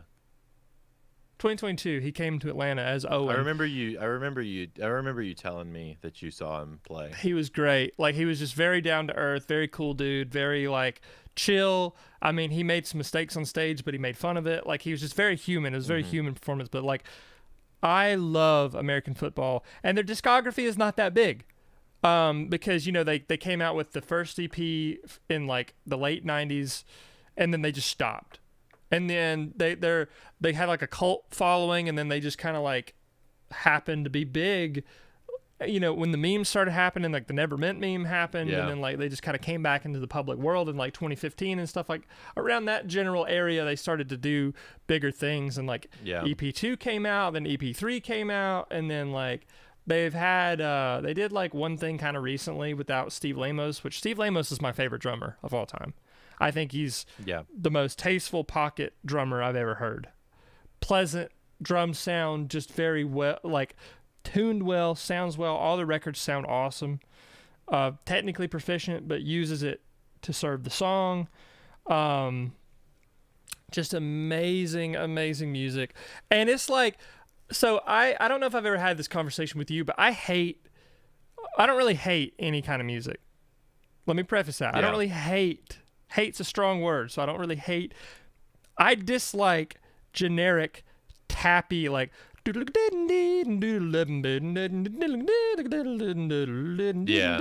the generic like super tappy. I like it as it's used to like enhance a song or serve a song. I don't like it being the basis of a song because it gets really old and annoying really quick. To me, that's just me. People like it. It's a thing. Like math rock is kind of annoying sometimes, but American football, yes, it can be. American football takes that, makes it technically proficient while also making it palatable and also making it consumable to anybody. Anybody could listen to an American football song, whether you don't understand the time signatures or whatever. Like, it's just pleasant, beautiful music. my favorite album of all time, which we'll have to do probably a top 5, one of those eventually. EP2 by American Football, I think, is a perfect album from start to finish. There's not a single song that I would want to skip on it. I used to listen to American Football as I would go on walks, and I would literally start from EP1 and EP2, go right into EP3. By the time I was done, EP3 would be there. It was just, that was the soundtrack of my life. And that was a good period of my life, because like that was like during the pandemic. It was like 2020, like 2019, 2020. I was living at this one house with like 3 other people at the time. I had the whole downstairs to myself. It was a pretty good time, you know, all things considered. It was a great time. That's around the time I became friends with Sarah too, so I remember that time of my life very well. And it was a good time. It was a good time to be alive, and that's what American Football reminds me of. And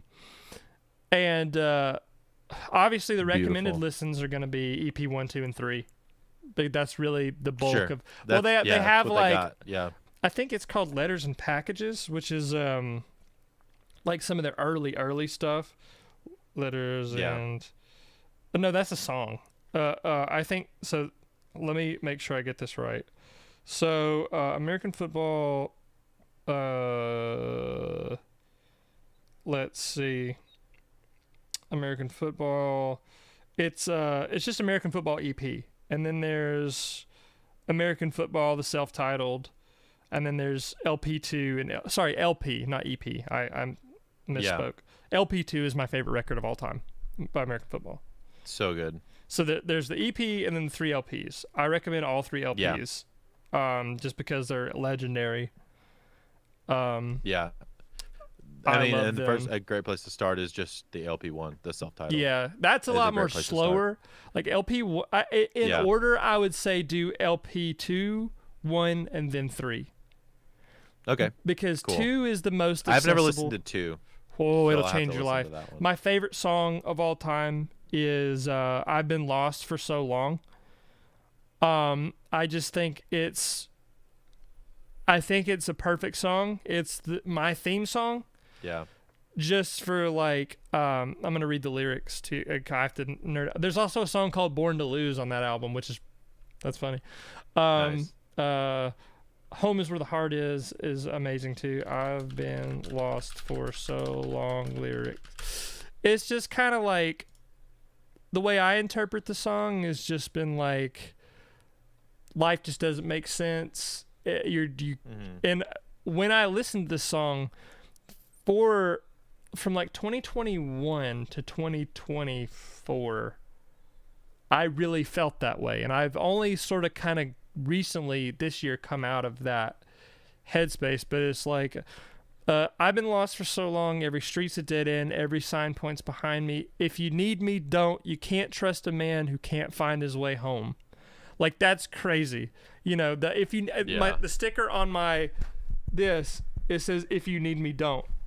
You know, and it's just kind of, you can't trust a man who can't find his way home. Like, you can't trust and there aren't that many lyrics on this song.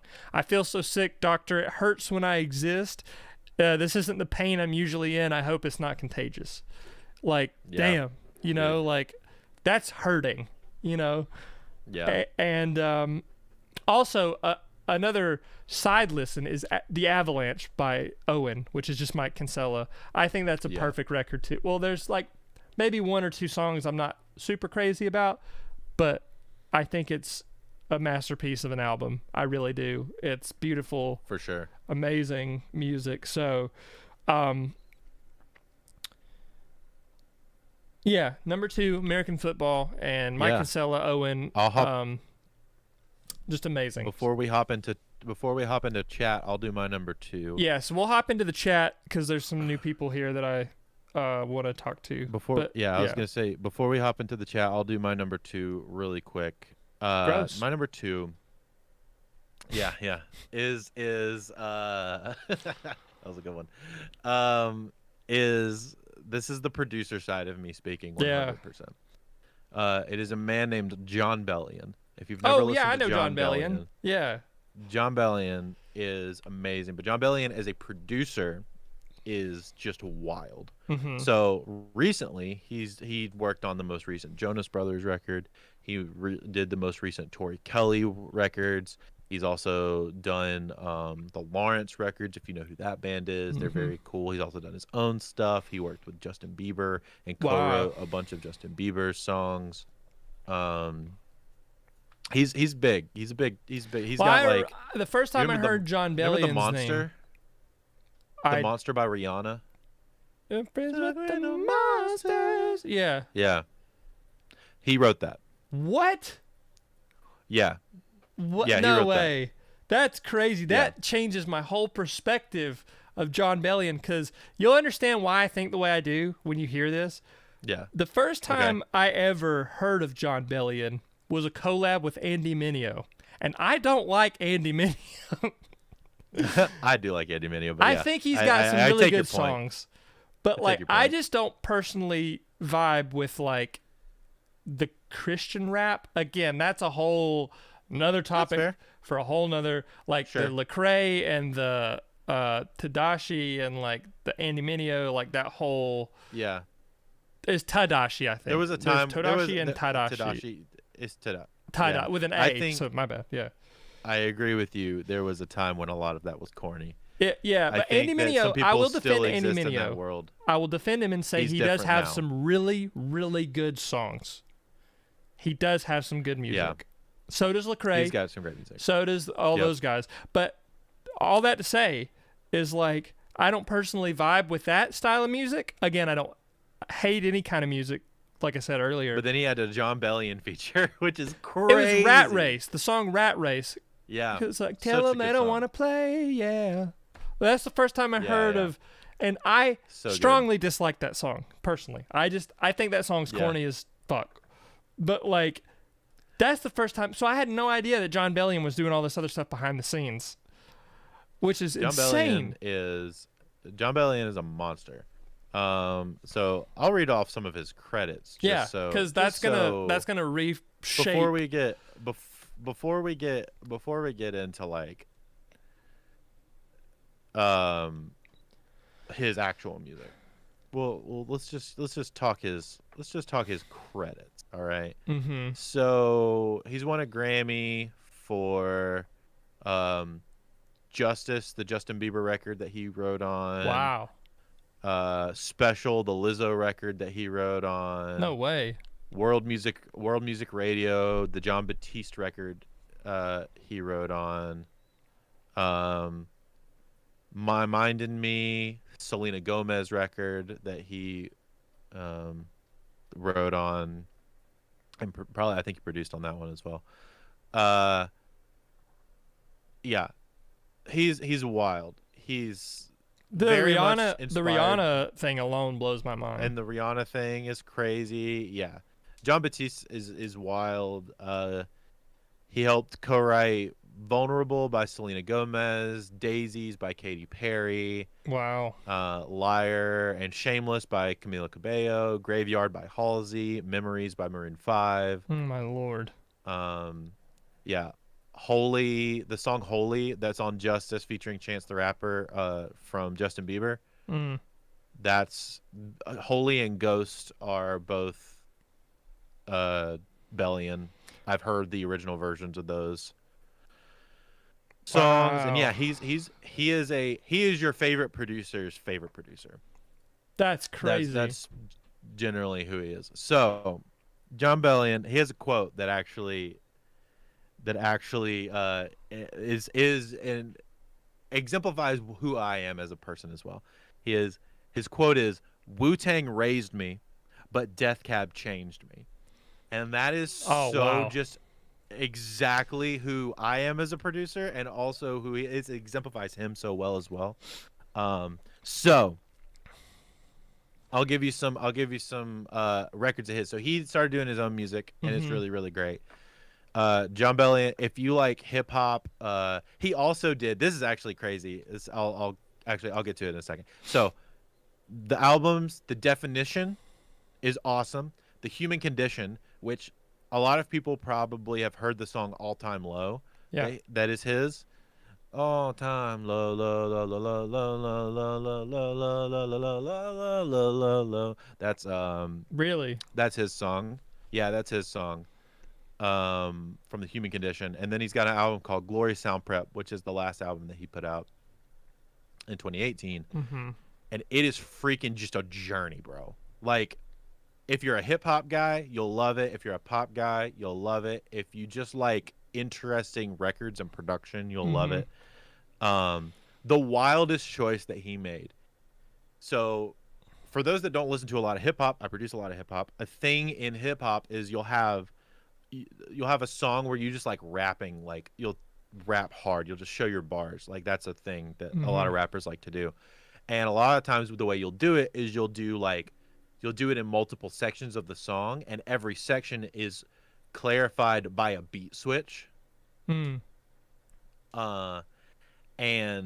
so you'll beat switch into another section, and then you'll keep going off of a different flow, and it'll help you change up the vibe a little bit. He was like, he's a big anime nerd, which is super cool.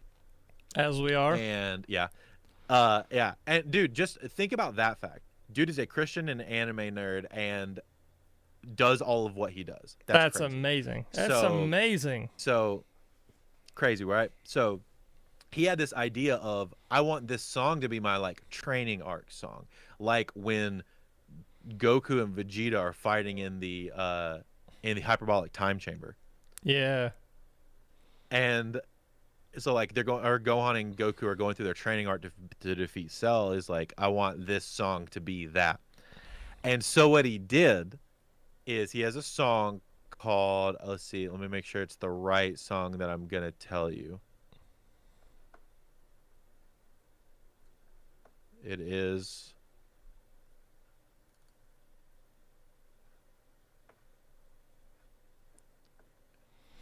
That's amazing. That like, okay, it's a song called Adult Swim. It's a song called Adult Swim. Oh, that's already so good. It kind of sounds like you're changing through television stations. And he got Christopher Sabat, who, if you know who Chris Sabat is, he's a legend in the anime voice acting. He's Piccolo. Yeah. He's All Might. He's Vegeta. He's Roronoa Zoro from One Piece. Wow. He's yeah, he is. If there's a popular anime, he is somebody. Yeah, Chris is in it probably. Yeah, he's also Kuwabara from. He's also Kuwabara. He's also. This is freaking crazy. He's my God. He's also one of the guys from the Magic. Anyway, he's incredible. So we got Christopher Sabat to do all of the feature transitions between each beat. So as Piccolo. So he got him to be Piccolo in canon character, talking up to John Bellion as he's like training through this hyperbolic time chamber situation. It is an insane song. And also the bars are just crazy. Damn.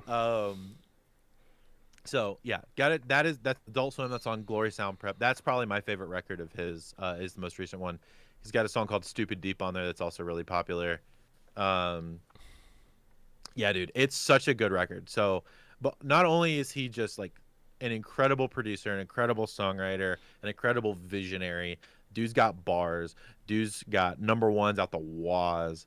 Like he is who I aspire to be in every sense of the word. Truly, him and Phineas are who I aspire badass. to be. Yeah, in every sense of the word, they are who I aspire to be. Yeah. So John Bellion, number that's 2. That's crazy. Amazing.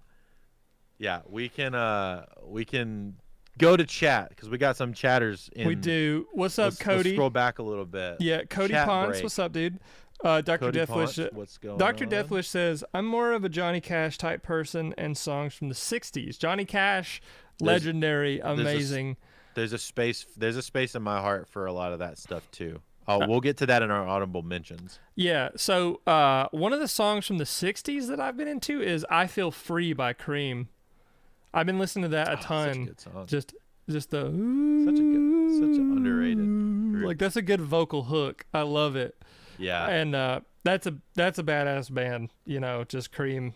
Yeah. With Eric Clapton, like Ginger Baker, and who's the bassist of Cream? I need to look this up because I feel stupid. Cream bassist. While you're doing that, Jack Bruce John Bruce. John Bruce. Chaz Master says, "Howdy, gentlemen." Chaz, it's been a long time, dude. I hope you're doing real good. Jack Bruce. Is it Jack Bruce? Because I looked it up. It says Bruce. John Simon Asher Bruce, but it's Jack Bruce. Pretty much Jack Bruce. Yeah, Jack Bruce. Jack John doesn't matter. Eli's in the chat. Great singer, bass player. Feeding us info. Eli says, "American football be sick. Do you like Don Caballero?" I've heard of Don Caballero, but I haven't listened to them. Also, Ghosts and Vodka. I think you recommended that to me on stream. Badge by Cream is go to Jack Bruce. I think he went by Jack also. Jack is also a nickname for John. I never knew that. That makes sense. But yeah, Jack Bruce. And Chaz is losing his mind over the fact that Christopher Sabat is in that hip hop song. Dude, I cannot tell you enough on why it's so good. It is it is so incredibly well done. There's a really great, I'm gonna send it to you in chat actually, Brooks, so that you can watch it later. He did an entire documentary of him making this record. That's amazing. Also, while you're looking that up, I'll say Eli has recently been in the chat for the last couple of streams that I've done personally. Excellent music taste. So he listens to a lot more like deep, like unknown bands that I do, but the things he finds and shares with me is like incredible. I have a music section in my personal Discord, and he's posted some stuff in there to my knowledge. So you can also do the same if you ever want to. If you ever just start listening to stuff. You know what? I'll post post some of this stuff. I'll post these links that I've been sending you in your Discord, so that people that want to can check them out real quick. There's so much good stuff in here. There's I see Thundercat is in here. Dragon Ball Durag. I remember that's like one of his more. Dragon Ball Durag is so good. Yeah. Super Kid plays same as Eli, but yeah, I mean Eli. Yeah, he just has very good music taste, and it's awesome. Yeah, I gotta see dropping this. all of the. I'm currently. Dropping. That's a great place to put it in the Discord and in the chat. Well, actually, I think it's in my description of everything where I have like the link to the Discord. But yeah, just in case, I'll do like it should be, if you're listening to this on audio or you're watching this after the fact, it should be in the description of the episode if you want to check out the Discord and join the Discord. Yeah, unfortunately, I don't think Spotify allows for like clickable links in their thing, in their description. It does. Yeah, it does. I'll have to fix that. You have to show me how we to can do make that, we should build a playlist off of these top 5. Oh yeah, we should. And it could we should build a Spotify playlist off of this top 5. That's a smart thing to do. We can drop it in the episode. I gotta drop my Spotify playlists anyways, so I'll go ahead and put this in. I'll put this in the chat, just in general right now. But yeah, I gotta drop that. So honorable mentions time, I believe. Honorable mentions. So I'll start with mine first. Again, my honorable mentions is very normie, very me too. Weezer is a big one for me. Grew up on Weezer. I remember. Yeah, I know, right? I remember I grew up on the box set of, you could get like the Blue album. This room is really hot. Oh yeah, you're fine. You could get the Blue album. You could get Pinkerton. You could get what is it? Blue album, Pinkerton, the Green album, the Red album, and Make Believe in like a box set. I bought that. And so good, dude. Like the Blue album, I think is a perfect album. That's one of those albums that I think is perfect. It's got 10 tracks. Every song on it is great. And they did a lot for like Pinkerton is one of like the first like popular emo albums without even trying to be. It just was. You know, I do need to. I know we left chat just now, but Eli said something amazing. He said, "I mean this respectfully. Weezer might be the only band with an album in every tier on a list, and that is the most correct thing I've ever heard of. That's based as hell. Based as hell. That's so based. Oh my gosh, dude, that's so good. Yeah, because you've got albums like Blue and Pinkerton and the White Album, which is I think my personal favorite album. And then you've got Ratitude. Yeah. And Ratitude. And then Teal, which is just a cover album, right? That's a strange one. Not all of them are good. Yeah. Like the ones that are good, like the TLC song "No Scrubs" is amazing. Yeah, banger. But like But their then, cover, not all of them are their that cover good. of "Paranoid" is ass. Like by Black Sabbath is ass. What are they thinking? I don't like that one. I don't like every Weezer song. I don't like every Weezer album. Hurley is the one I haven't listened to at all. But I know that like Memories is from Hurley, and that's a great song. But For sure. the White Album is great. Pacific Daydream is hellaciously underrated. The Black Album is dog shit. I hated that album. It's just bad. Yeah. For what it was supposed to be, to what we got, like there's Zombie Bastards, which is all right. There's a few songs on that album that I like, but overall I think the album is kind of dog dick. Sure. Van Weezer's kind of a meme piece. Yeah. OK Computer is beautiful. It's excellent. Yeah. OK Computer is excellent. But it's more for like a how do you say, a dedicated listen. Like you have to listen to it and it's as a whole, I think, because there are Okay Human. OK Computer is I'm sorry, is you're right. Oh, Radiohead. that's Radiohead. OK Human is what I meant. Sorry. You're right. OK Computer is Radiohead. Sorry. OK Human. Yeah. OK Human is Weezer. That has like songs like Grapes of Wrath, Numbers, and all my favorite songs, Alagobi. Yeah. Really, really stripped down, nice pieces. There's one song. I gotta mention the bass line to this one song. It's OK Human, not Computer. Sorry. It's Screams. Doom doom doom doom doom doom. Do do do do do do do do do do do. Great song. It's about being on your phone a lot, you know. And then let's see, their recent stuff, their quadruple album, The Seasons, wasn't my favorite. Yeah. They have some good songs on it, like Records. I got records in my head everywhere that I go. Great song. Yeah. I Want a Dog is a beautiful song. A Little Bit of Love is like cheesy, but it's like sweet, and I like it. Same for like it's the one song from Ratitude I like is the Girl, if you're wondering if I want you to, I want you to. Like that's a good song. Maladroit is underrated. What's another one? Maladroit is so underrated. Got amazing songs on it. Slept on. Dope Nose. Yeah. No, I meant another artist. Oh, another or artist. band. Sorry. I got on a Weezer tangent. Green Day. Yeah. Green Day is a big one for me. They were a very crucial band to my development. Yeah. Because I had Green Day Rock Band, taught me how to play drums. That was a big teacher for me, was Rock Band. We could talk about Rock Band and Guitar Hero in another podcast.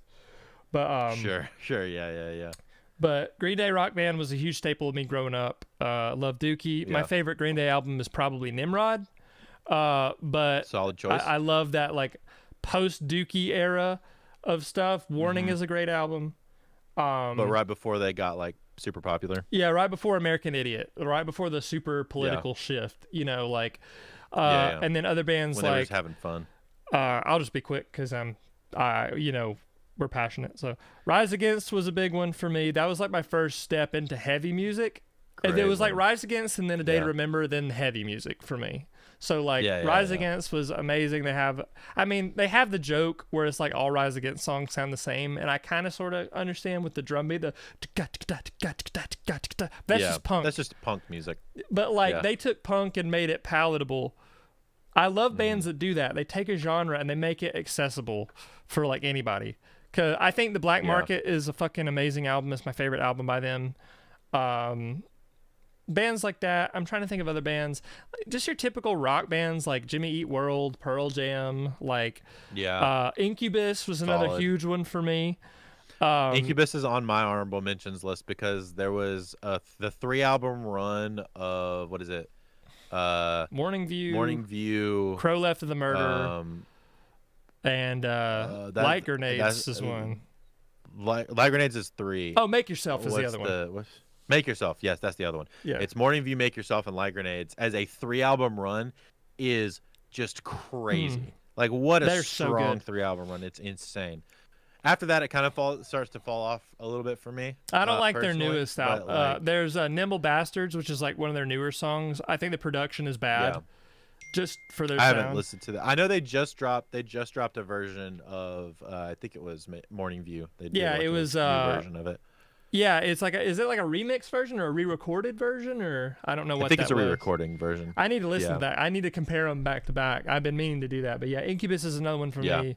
Just bands like that. Any sort of like mid to late 90s to early 2000s bands like those alternative rock just shaped my System of a Down playing. Oh, System of a Down's so good. What are your honorable mentions? Because I've been rambling. So my honorable mentions, I'll speed through them pretty quickly. Some more recent ones that I've been like super enjoying. Medium Build. I have another podcast with Josh called Home Studio Hangout, and he's been really into this artist Medium Build. Been very cool. I've been really enjoying that stuff. Nice. Tesseract.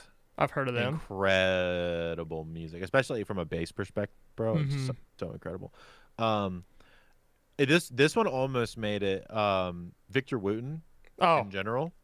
I've seen him. I got to see him play. He had a project with 2 other guys called Triptonics, and I got to see them play that live. It was incredible. I couldn't imagine. The dude's a wizard on bass. Yeah, he was amazing. So, but he doesn't have enough music that I'm not just gonna sit down and casually listen to it. I've tried to do it myself. Yeah, so I'm the same way. It doesn't really work. He's more of like a musician's guy. Yeah, same for his name is Andy. He's a guitar player. His last name just left my brain. Anyway, Breakins has been really awesome. More recently, Breakins is one of those artists that if he continues to drop as incredible records as he's done his EPs and his last couple of records. Yes, Andy McKee, Eli. Yes, you got that. Andy McKee is the acoustic guitar guy. Told you Eli's goated, dude. That I was thinking of. Shouts to Eli for that. But yeah, the Breakins has been moving into that incredible, just like high rank for me. Probably could break into the top 5. Looney is a lo-fi R&B artist from Toronto that I've been really enjoying. A ton. From Indian Lakes. There's like a bunch of there's a ton for me too. Bands and Bring Me the Horizon. I haven't even gotten like the heavy stuff. Bring Me the Horizon. Oh yeah, dude, heavy music like mine growing up was like August Burns Red and like The Word Alive. I remember them with Luke Holland. I saw them with Memphis Mayfire. Memphis Mayfire was another one I grew up with, like Dylan and like the Ghost Inside. Obviously, you're friends with Guitar Buddy. Yeah, Chris from the Ghost Inside. They're an amazing band. They're killer. We could do a whole again. We have so many topics, dude, for like. There's so much good. Especially when it comes to us and music, like we could be like we could just have a podcast about heavy music in general, just not even favorites, just heavy music that we like. But yeah, there's a lot there to go check out. There's a lot of stuff that almost made the list, but our number ones. Okay. Our number ones. For anybody who knows me, it's so obvious. Foo Fighters. Can't be any other band. That band makes the most sense. Has shaped me as a musician it shaped my outlook on music, my approach to music, my love for music, for the craft, how to carry myself as a musician. Dave Grohl is in the Rock and Roll Hall of Fame twice, for Nirvana and for Foo Fighters. Well, yep. Or are they inducted? I don't think they've been actually inducted yet. Oh, he could have been. He has the potential. Foo Fighters. He has the potential. Rock and Roll. Dave Grohl seems like I'm about to read his. Yeah, they did get inducted. Paul McCartney did the honors of Yeah, inducting Foo Fighters into the Rock and Roll Hall of Fame as part of the 2021 Heck class. So yeah, they did get That's inducted. So rest in peace, Taylor Hawkins. He got to be inducted to that. Yep. I just played a Stay Here show, and then after that show, Renee came up to me, the drummer, and he was like, "Dude, Taylor Hawkins passed away," and I was like shocked. That still hurts. Foo Fighters is amazing. I'm very excited to read Dave Grohl's autobiography. I bought it with you, and I still need to read it. Yeah, you did. I convinced you to buy it because, like, you love Foo Fighters, so why would you not have it? The storyteller, right? Is the storyteller. Yeah, I need to. Very, very excited to read that this year. That's on my reading list for this year. I need to get into that for sure. But yeah, Foo Fighters. We'll have to talk about books sometimes. Yeah, we will. I got to read more. I have, I started Berserk, and I'm still trekking through that, and then I have the Dunes to get through. But anyway, Foo Fighters, just the band for me. Foo Fighters. The Foo Fighters. Everyone, Foo Fighters. I love that joke. But my top 3 recommended for Foo Fighters, and I mean, I could have a whole podcast about this. Top 3 for me. Oh, I gotta look. I gotta make sure that because this is a very,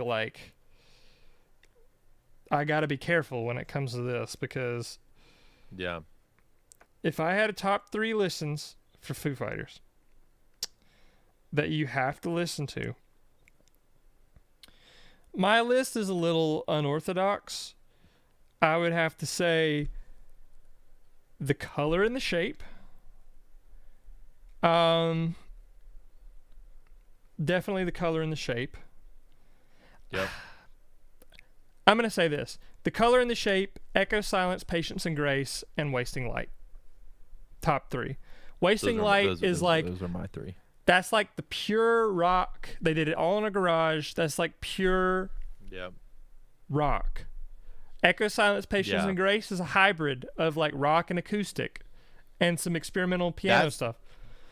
That's the album that I actually got into them on, was Echo, Silence. That's probably my favorite.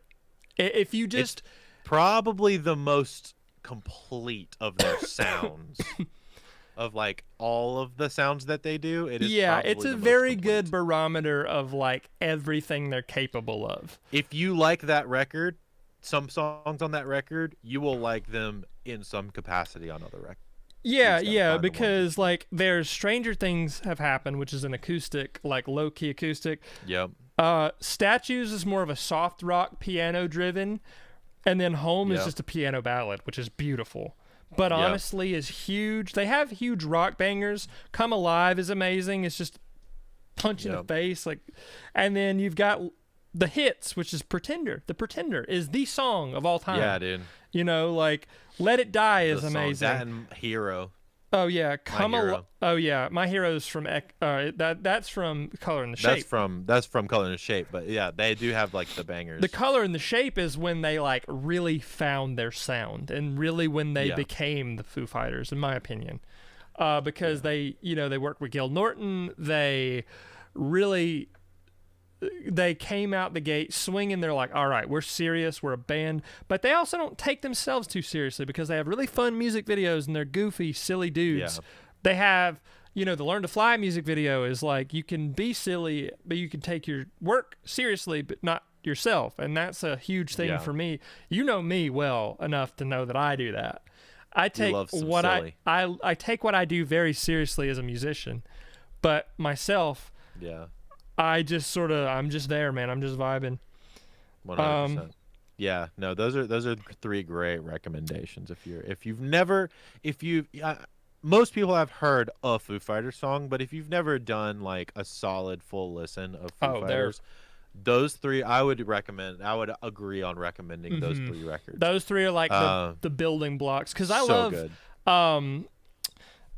I love Sound City. That documentary changed my life. That, and then like Medicine at Midnight, the last album that Taylor Hawkins was on, I think it's all bangers, you know.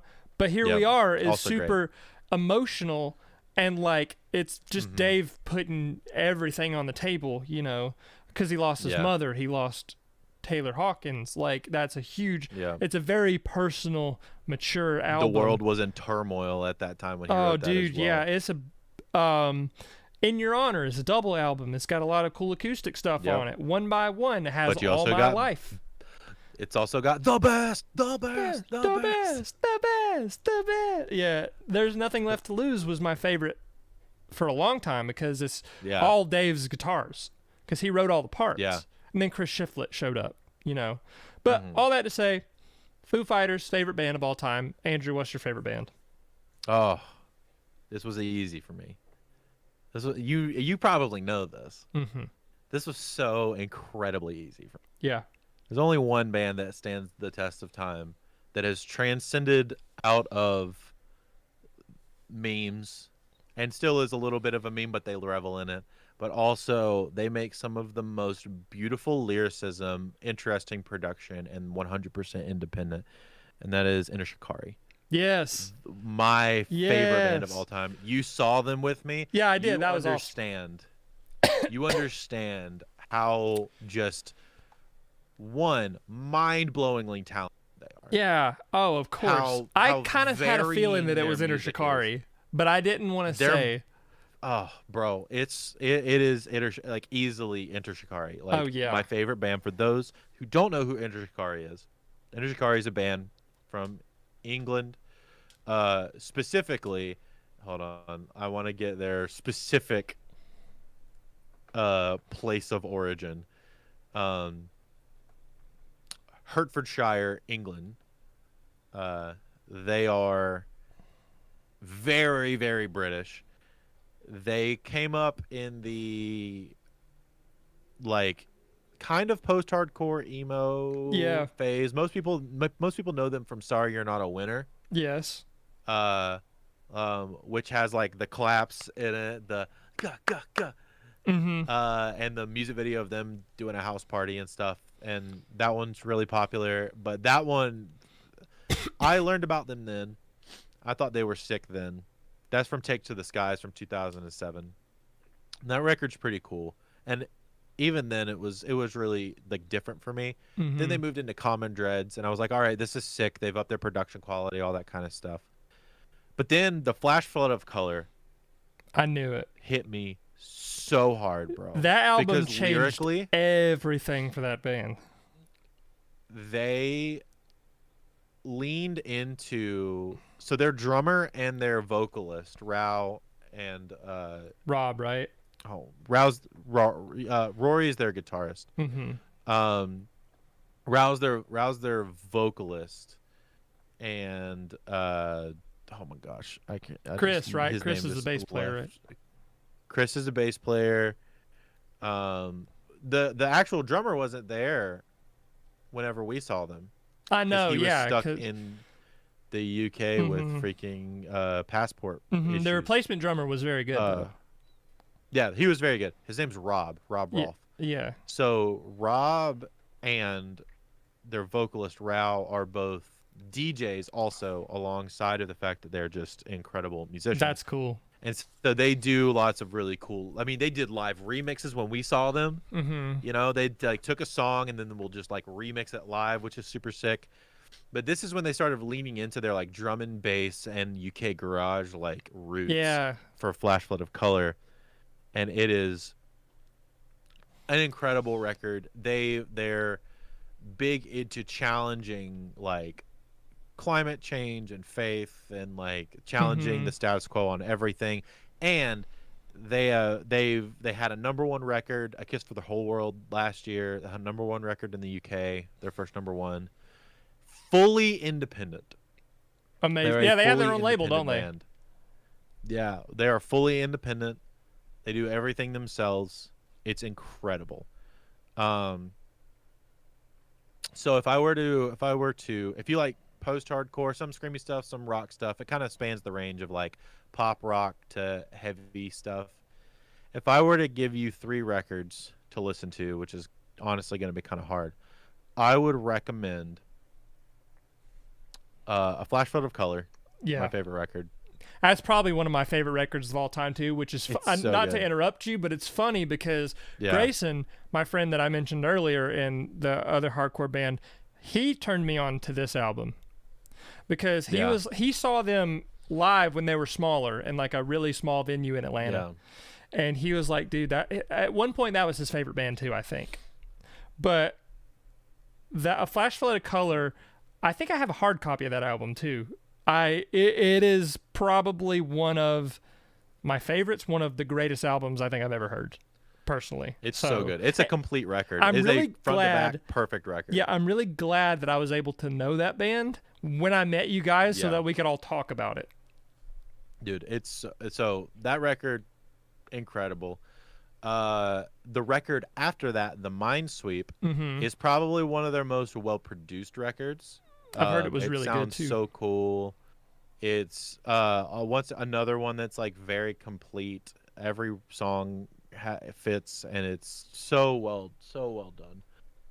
They talk a lot about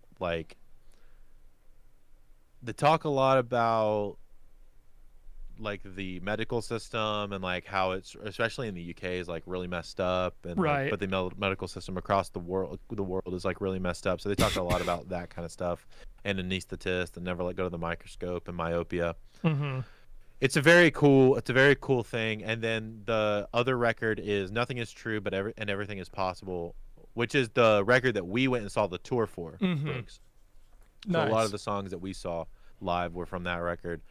Dreamers Hotel is so good. Tina, so good. Satellites, fantastic. Yes. The King, so good. So yeah, Enter Shikari,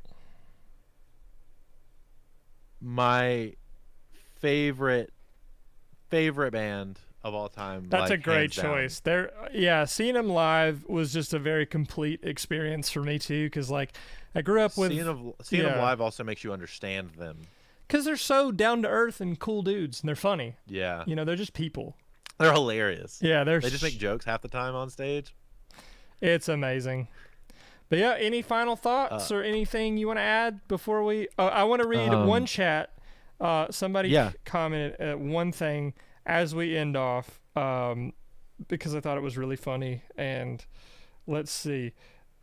Keith, what's up, Keith? So Keith is also not from the U.S., from old Sweden.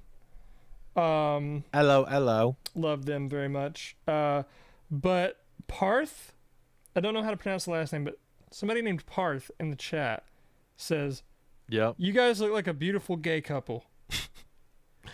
I'd be honored if he wasn't married to Aaron. I would be honored. And I wasn't, straight.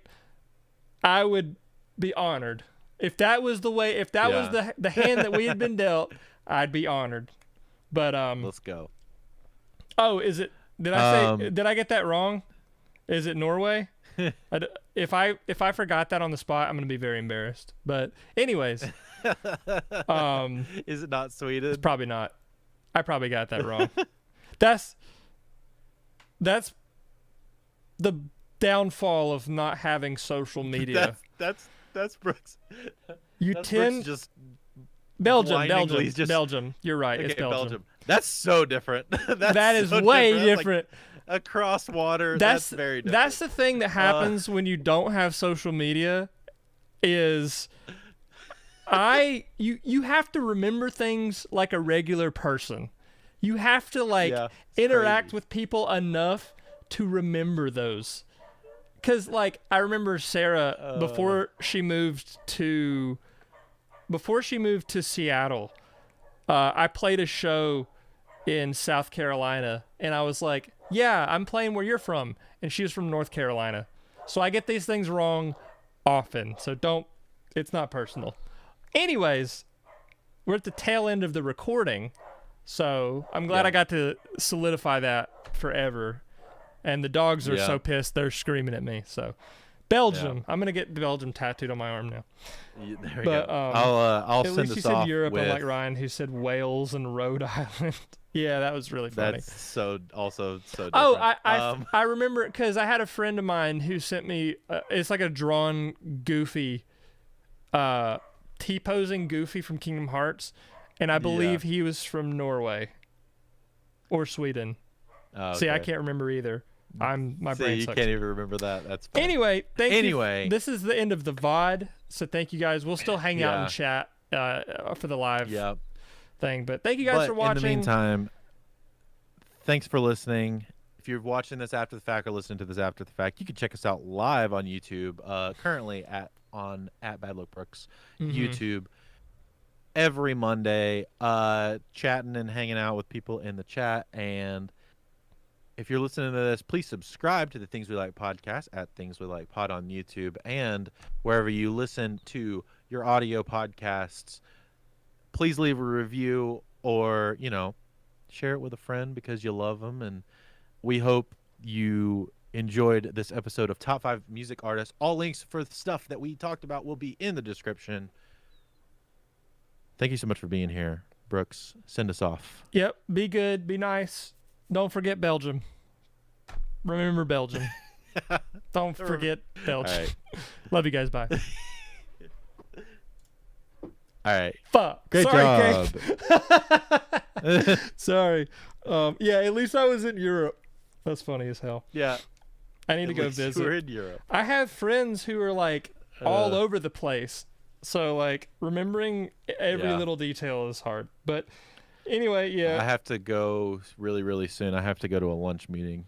You have to. Busy guy. Well, I have some producer friends that are in from Houston, so I have to go meet them for lunch. Anyway, I guess I guess we'll wrap it up. This is a longer stream than usual, but we just got passionate. So I think in the future when we have like not top 5 stuff, when we're talking about like, hey, let's heavy music that we like, rock music that we like, country music that we like, X, Y, and Z that we like, and it's very a more specific topic, it'll be less time. But thank you guys for watching. The VOD will be up. For people in the chat, if you aren't in the Discord, please join the Discord.